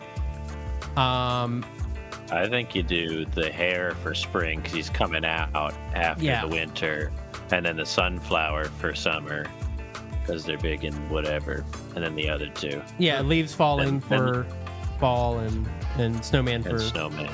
winter. Again, you were closer with your first guess. You had all the right tiles, just the wrong order. I shoot all the men into the pictures of the men. All right, so okay, is the hair then the bonfire? All right, the snowman and the leaves falling have to be right. So I just swap the bonfire with the little guy and the hair for summer. Yes. All right, why? I brute forced that last bit. First, match the symbols I to the can't. word clues, which is what Cleo just Yes. did. And then match the symbols to the pictures. So the way it is, or how it's written, 2 sons. So son, a small child. All right, you little son of a... So that 2 suns wasn't necessarily supposed to be summer. It was supposed to be like Yeah. more spring because It of was the spelled rebirth. SONS. Yes. That Yeah, makes that's true. sense. I can I see that. thought it was Yeah. being sun is sun. I thought it was doing that, but it was actually no, sun is sun and doing that. Yes, Yeah. sun is not sun. Sun is sun. Correct. Yeah. I had a third one if there was time, but we don't have to do it. It's much less. I think based on the challenges we're having of keeping all the Yeah. clues in our heads, maybe we leave that one and run it another time. Yeah, sure. What? It's Hey. more of a. We haven't gotten anything right. I was proud of myself You did good. for that one. I thought you did great. Yeah. Well, Trevor, I would say I appreciate this little puzzle crash course because I'm bad at them in like video games. I just only brute force them. Like I never like try to think too hard about him. So it's a part of my brain that I don't use all that often. So I appreciate this. Yeah, and we may need to do like a part 2 Electric Boogaloo. And try and put more, because I feel like when we got to the exercises, we were like, well, we have all the pieces. Yeah. Like you gave us the technique, but we And we still were like ignored not it, really yeah. putting them together very well. So we may have to come back to that another time. Yeah. Chat says we have puzzles every day at work. I'm gonna yeah, that quick makes sense. yank the reins here to a totally different direction for just a little bit. Hit Go the for it. number 2 button on the keyboard. Nope, G2 on the left. Oh. The hotkeys, number 2. Well, that didn't work. I was just gonna make it go back to Press being it our faces harder. bigger. Oh, I know what it is. He knows what it is. You know what it OBS. is. I'll do it. It'll be fine. I got it. But yeah, Amongst yourselves. if we do want more puzzle practice, I could always run like a one shot of puzzle, like a puzzle dungeon. Let's I do love 2 doing- hours of puzzles. Yeah. I mean, I wouldn't do a full 2 hours of puzzles, but It would just be an hour and 59 minutes. yeah, correct. I mean, 60 did you seconds we of stop at exposition. that point. did you have Yeah. fun in the bean one shot, Cleo? I remember being frustrated. I remember being a little frustrated at some of them. So what I was gonna ask you guys is briefly, let's quick check in on our story because we're right near the end of our time here. But like the normal tavern talk crap, how are we feeling about basically since we last had a tavern talk, we had the adventure in Hembley Hoo. So Frode got this lead on the Fae. We went to Hembley Hoo, explored the town a little bit. Armis got roaring drunk and made a heartfelt pledge to someone that I think he Yes. hasn't actually honored yet. And then we went to the spooky lake. We found a weird thing underwater. We had an encounter with Andromeda the Silver Star. DeVroid fixed the leak in the plumbing in the cloud castle of the ethereal plane. And now DeVroid, as far as I know, is still stuck there, right? DeVroid He is has to still in the negotiate castle. his way out. Yeah. And then the others were like, okay, he'll come back. And then the stone stopped working. And then you were attacked by people in blue cloaks. So that's your quick crash course on everything that happened. How are we feeling right now about all those things? I just want you to know when you were like, and next time, I had 2 things up my sleeve that when we get back into it, I want to do. Ooh. That Very nice. less than a second after everything that happened, I got one as a backup in case you don't let me do the other. The other one's a bit of a stretch, but Cleo has a backup plan. What are you thinking? You don't want to tell me? well, it's like Josh has to know. I don't want to ruin it, but at the same time, I also want to know so that way I don't give my I'm hopes not going up. to tell you if it'll It work could- or not. It could Okay. be a talk to Josh about it off screen if you don't want the audience to know, though. Yeah. That's if you also want it to be a something, yeah. surprise. I'm just saying, you were like, and as you were finishing the thing, that pops up, and I'm like, then I finish it. Because I was in the middle of finishing something, I just finished it, and then he just is like, shucks. And then he has a bad time. You're saying a lot of pronouns, and I'm unfortunately not following any of them to get to where Sorry, you're going. I know, Let's it's the talk woke after mind stream about it. viruses. Yeah. Yeah, it's got me. The pronouns.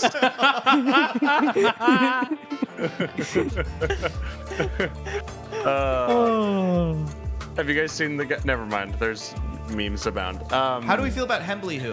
What'd you think I of the liked town? that arc a lot. That was super fun. That was a really good fun. one, yeah. What do you mean liked it? It's still going. Mike, Well, it was you your know, first time seeing the lovely village of Hembley Who. What were your thoughts? Me, it was very cute. I love the barman. There seemed to be, throughout the entire time, there's so many references that I will never know. But I enjoyed everyone that we interacted with. I like getting very drunk. I don't know. Do we have any idea if any of those 2 fellas that we freed were that one crazy lady's son? But we had I tall guess and we we had don't know. short. The name of the person you're looking for is Tobias, but nobody asked tall or short what their names were, and Frode gave them their names back, so Frode doesn't have the books to like reference. That's fair. So, who knows? Well, that's very Frode of him to like not do that. Yeah, That's true. within Frode's character. I didn't want to disappoint, I am a little disappointed at Frode. Really. Oh, I thought Frode would be able to save more people, and I'm disappointed he didn't. How is he gonna feel if I the think he void- fumbled the ball early on by negotiating too small and not ramping up quick enough. I was really shocked that Frode made the call he did at the end there to like hang on to his, like the story of how he got cursed or whatever. I was really impressed that he like kept that. It was really hard. As a player, I was riding that edge of like, if I do this, I would do a lot of good, but I would forfeit everything that he's done for hundreds of years to save a bunch of people that may or may not actually be saved, because it's 300 random books. Maybe they've been a lot around, and the second they leave, they all die because time catches up. I don't know how Fae works with real time, or they come back and they're like, your lives are gone, bucko. You left in 1432. And Yeah, I get you. So How would Frode feel if the Void comes back with more people?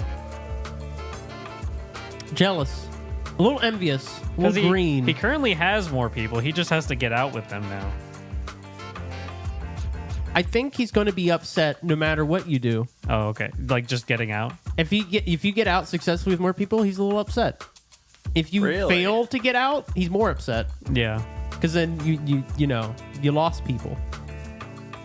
But at the end of the day, he's going to be happy that like we did our job a little bit. Yeah. He's just unhappy that he didn't save everybody. So Armis, I feel like you've spent a lot of time in this arc being like, well, I guess there's nothing Armis can do. Like, how has that been as a player and maybe as a character? Like, what has it been like to be in Armis's head during this arc, where it's like everything is weird and fey and like kind of strange? Goodness, I don't know. Again, he's been pretty much drunk the whole time, which is an interesting choice. tactical. It was very stressful to not be able to just kind of sit back and be like, what's going on with our two buddies? Yeah. They've completely disappeared and just kind of freaking out on the shore. Because initially when we went there, it's like I was having fun. It was like, I'm just going to make a little a spider web a fishing pole, and we'll be there and we'll get something and we'll have a moment. But it pretty much immediately went to hell as soon as they went on the lake. It's like, oh don't know, yeah, it's- our actions have consequences. Yeah, it's like, this wasn't quite as silly of a trip as Armis had thought. I mean, I don't know. DeVroy didn't want to do it, but that was the only way to stop himself from drowning. Yeah. Also, I will say, Frode didn't help with that tone. That's because Frode was really excited for whatever was going to happen in the hopes that it would solve his problems, and it didn't. But I mean, it helped in some ways, like he got knowledge out of it. oh and, yeah, He got I think basically a permanent door into the Feywild. it was a whenever he wants huge it. buff for him. It just didn't Yeah. immediately solve his problems. and I No would say magic as rock far will. as far as the tone goes, I still think it's like we've already established in this adventure that like there will be times that are pretty humorous but it's very character motivated as well. So Frode being like, oh, I don't know, should we go? That like that sort of Yeah. stuff is very like, oh, that's very Frode. It doesn't feel Oh like no, I've been captured. Woe Yeah. is me. what I do appreciate about Frode and like a lot of the humor in this campaign so far is that it feels motivated by the characters and not just like we're goofing to be goofing. Yeah. That sort of a thing. I gotta be honest, though. I don't know what DeVroy would be able to negotiate with to get out.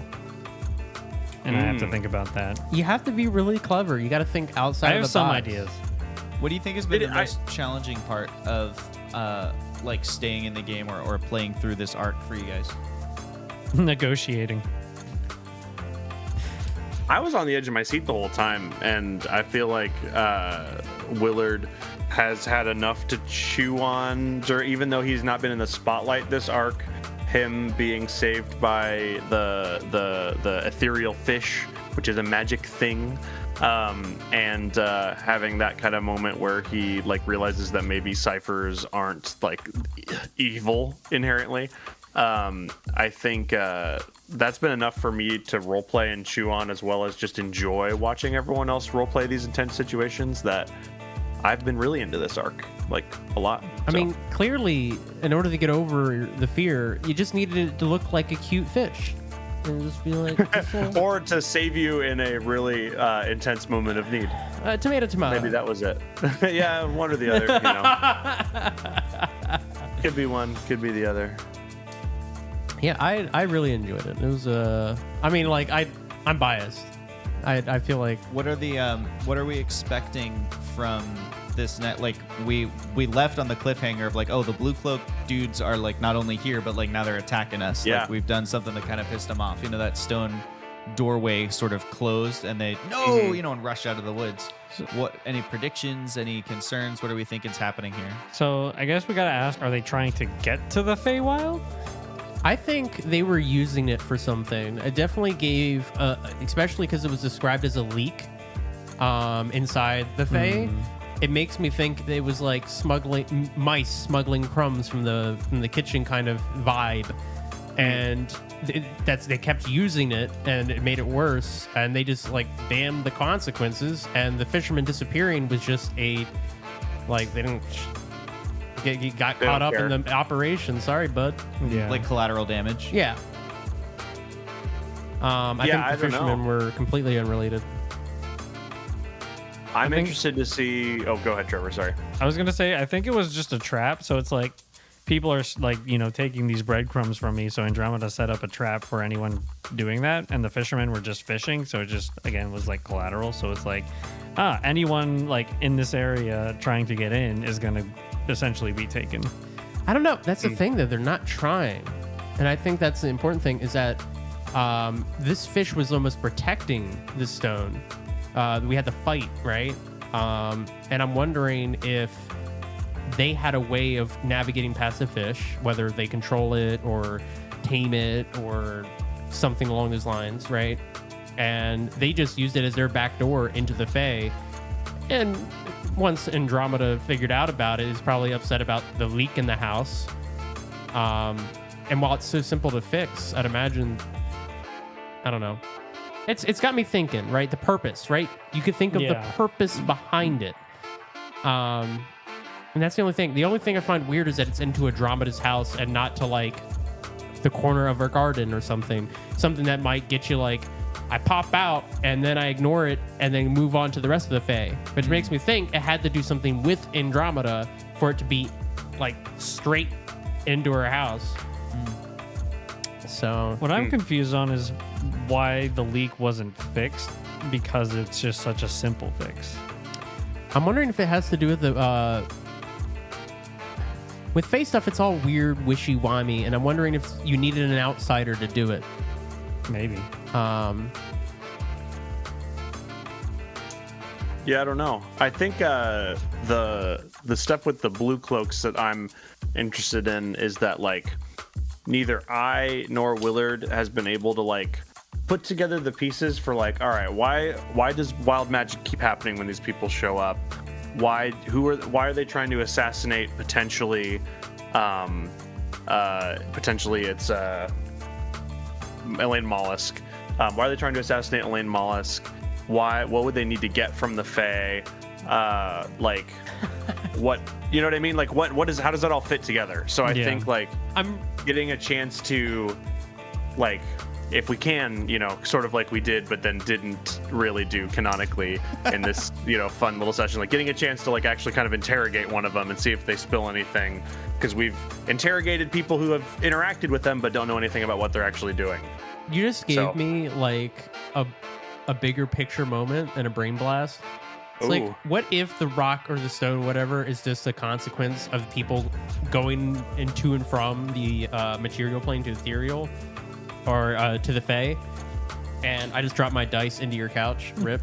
Gone forever. But what if it's just Andromeda just being upset at the way magic has been rewritten and at the fact that she's been forgotten, and she's just like, you were remembered, so you get to die, and because I wasn't remembered, because that would be crazy. That would just, I could see a like, ethereal, unable to grasp the logic of kind of creature, right? Like the Fae, just using every resource in their power to just petty revenge by killing off people who were remembered, in some way from the thing that they took a big part in and they weren't remembered. Right? They're just like, well, if I don't get remembered, then you don't get to succeed from it.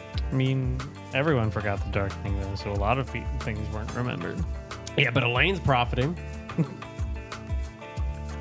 Andromeda's not. What are you thinking, Mike? I got a clue what's going on. You had kind of a thoughtful face.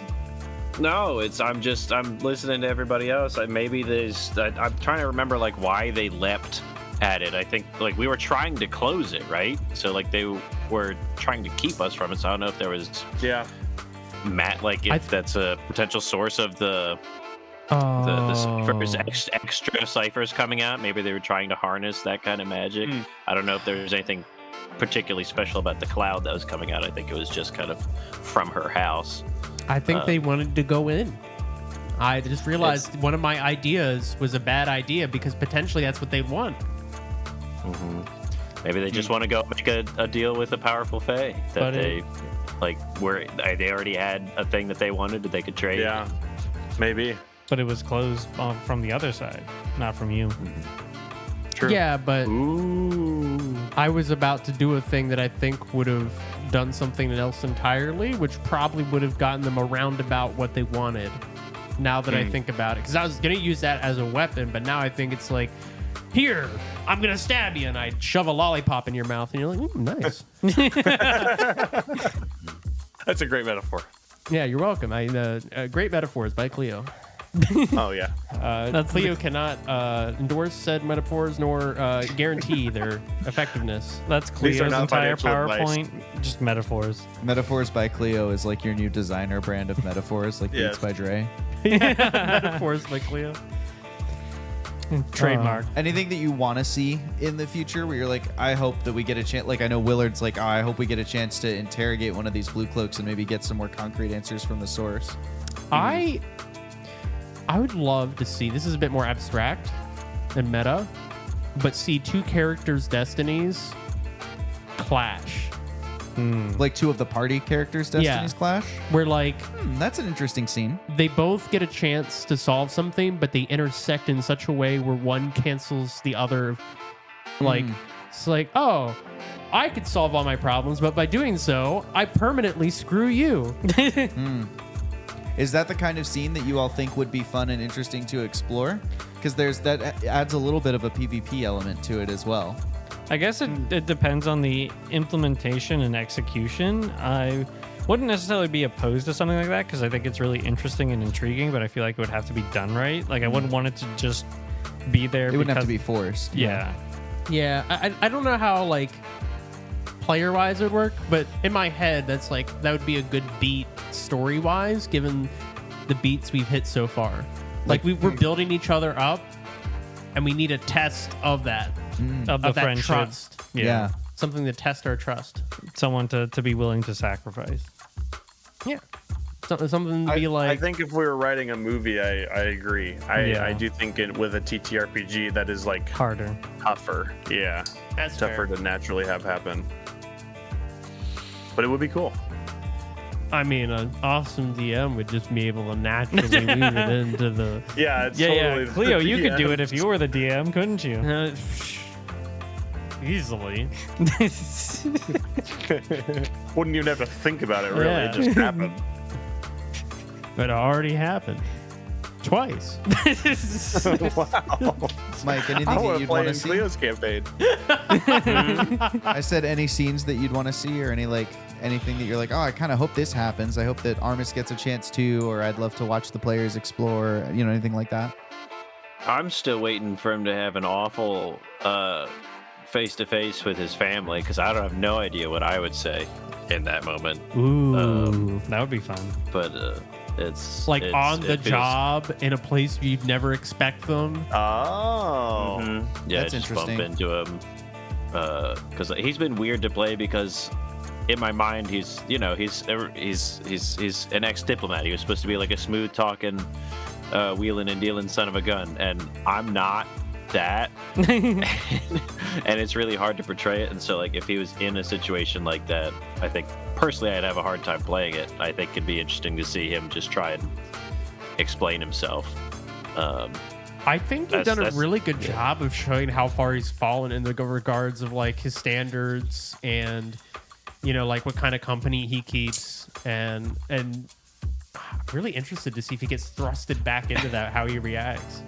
This also this brings up an interesting point, which we're gonna wrap here really soon. But I could do a 3-hour TED talk on what you just brought up, Mike, which is that sometimes we have characters who are good at things that we as players are not good at, and that is the primary purpose of dice in a tabletop game. So when you encounter a situation like that, where like let's say for example I'm trying to pick a lock. I'm not like a master locksmith. I mean, I could probably open a master lock with another master lock if I hit it hard enough. But you know, I'm no like expert locksmith.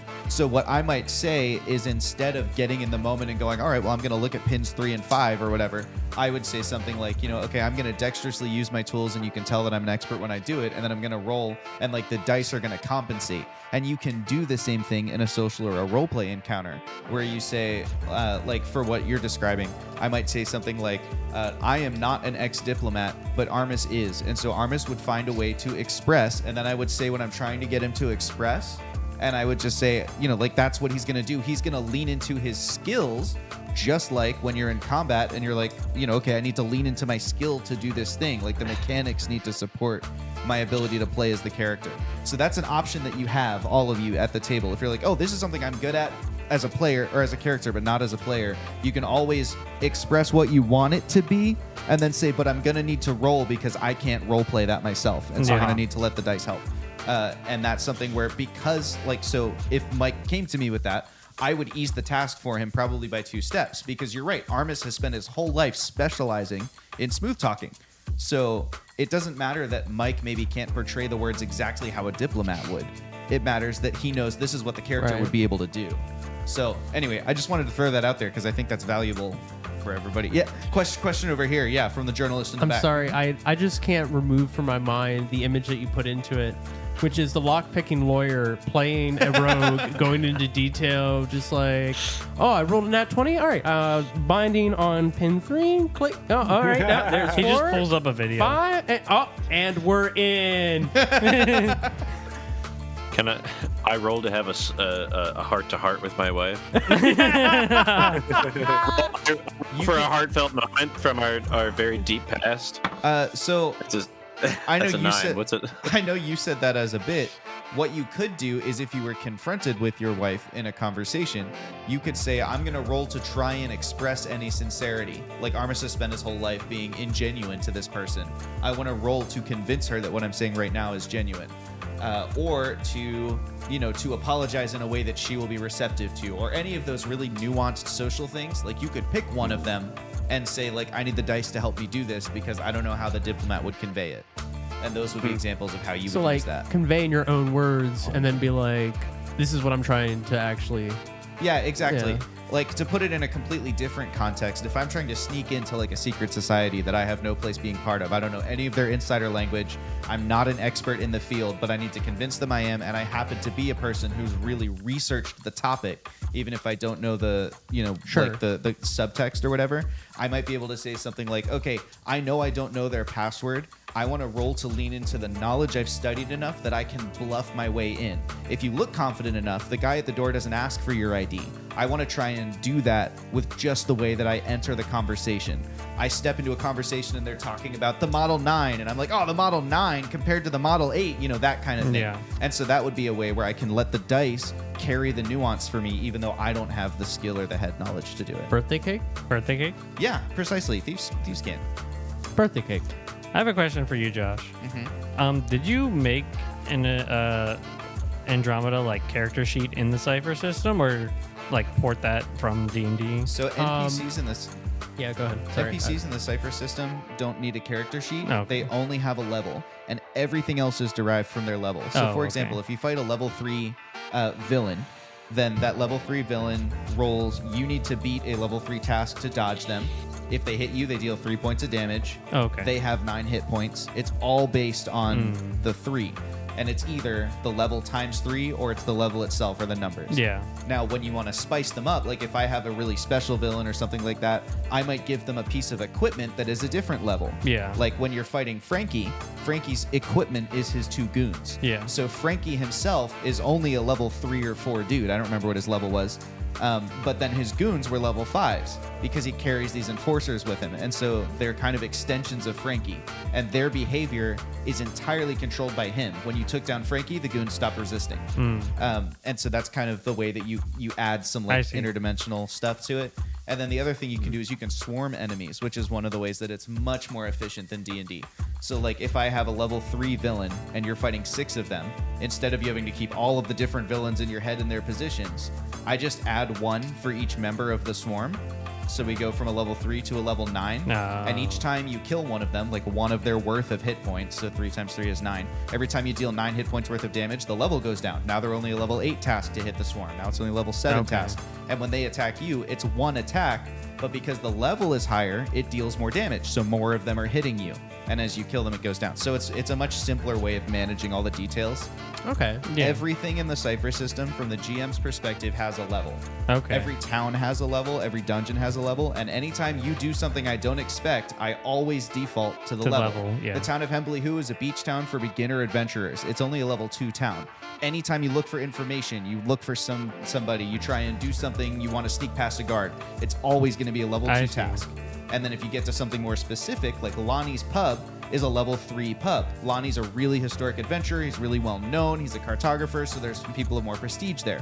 So in Lonnie's Pub, things are a level 3 task, and so on and so forth. That's cool. It's a really easy way to run games. Yeah. It helps Open the me door. focus on the story. Level 3 task. It helps me focus on the story and look for ways to make maybe the objectives of the players conflict with each other. Right? What a great idea, Josh. Who would ever ask for that to happen? I know. What a neat idea. Yeah. Let's What see if I can a make dumb that happen. person to ask. Any other questions? I don't have any off the top of my head. What's that hat puzzle? Yeah, what was the hat Right puzzle? now, we're 12 minutes over time. You think you can deliver the puzzle in such Can a you way? can you just explain it? Can you Negative just 12 ruin it for minutes. us real quick? We'll save it for another day. No. All right. Well, All right. So, Josh, that's me. you know what we all say here, right? I do, but before we say that, I have to check if we're live next week or not. I No. think we are. So we I can think tell we people. are, I yeah. think we are too, but I wanted to make sure. That's true. That's fair. We don't want to lie. Yeah, to we them. all were like, yeah, and we're live next. Sorry, guys, we're actually. Yeah, next Monday. Next Monday, Cleanup Crew, episode 9. Find out We're gonna if find out Devoid what makes happens it to out. Devroid. We're gonna find out what's up with these blue-cloaked fellas. What's up with them? We're getting in there. What's the deal with that? Episode 9, by the way, of 12. Ooh. End game. We're that close to the finale of You this. didn't get into the door. Sorry, 9 doesn't equal 12. I said 9 Wow. of And 12. as we always say, So anyway, I'm gonna step away so that I can hit the button when you say the thing. Okay. You lead the people. All right, so jury nullification. All right, really important that you get this. That's 'cause Cleo's it's entire It's PowerPoint. gonna be a bad time otherwise. Basically, it's about how the jury can say the following, like something like GG's and GN.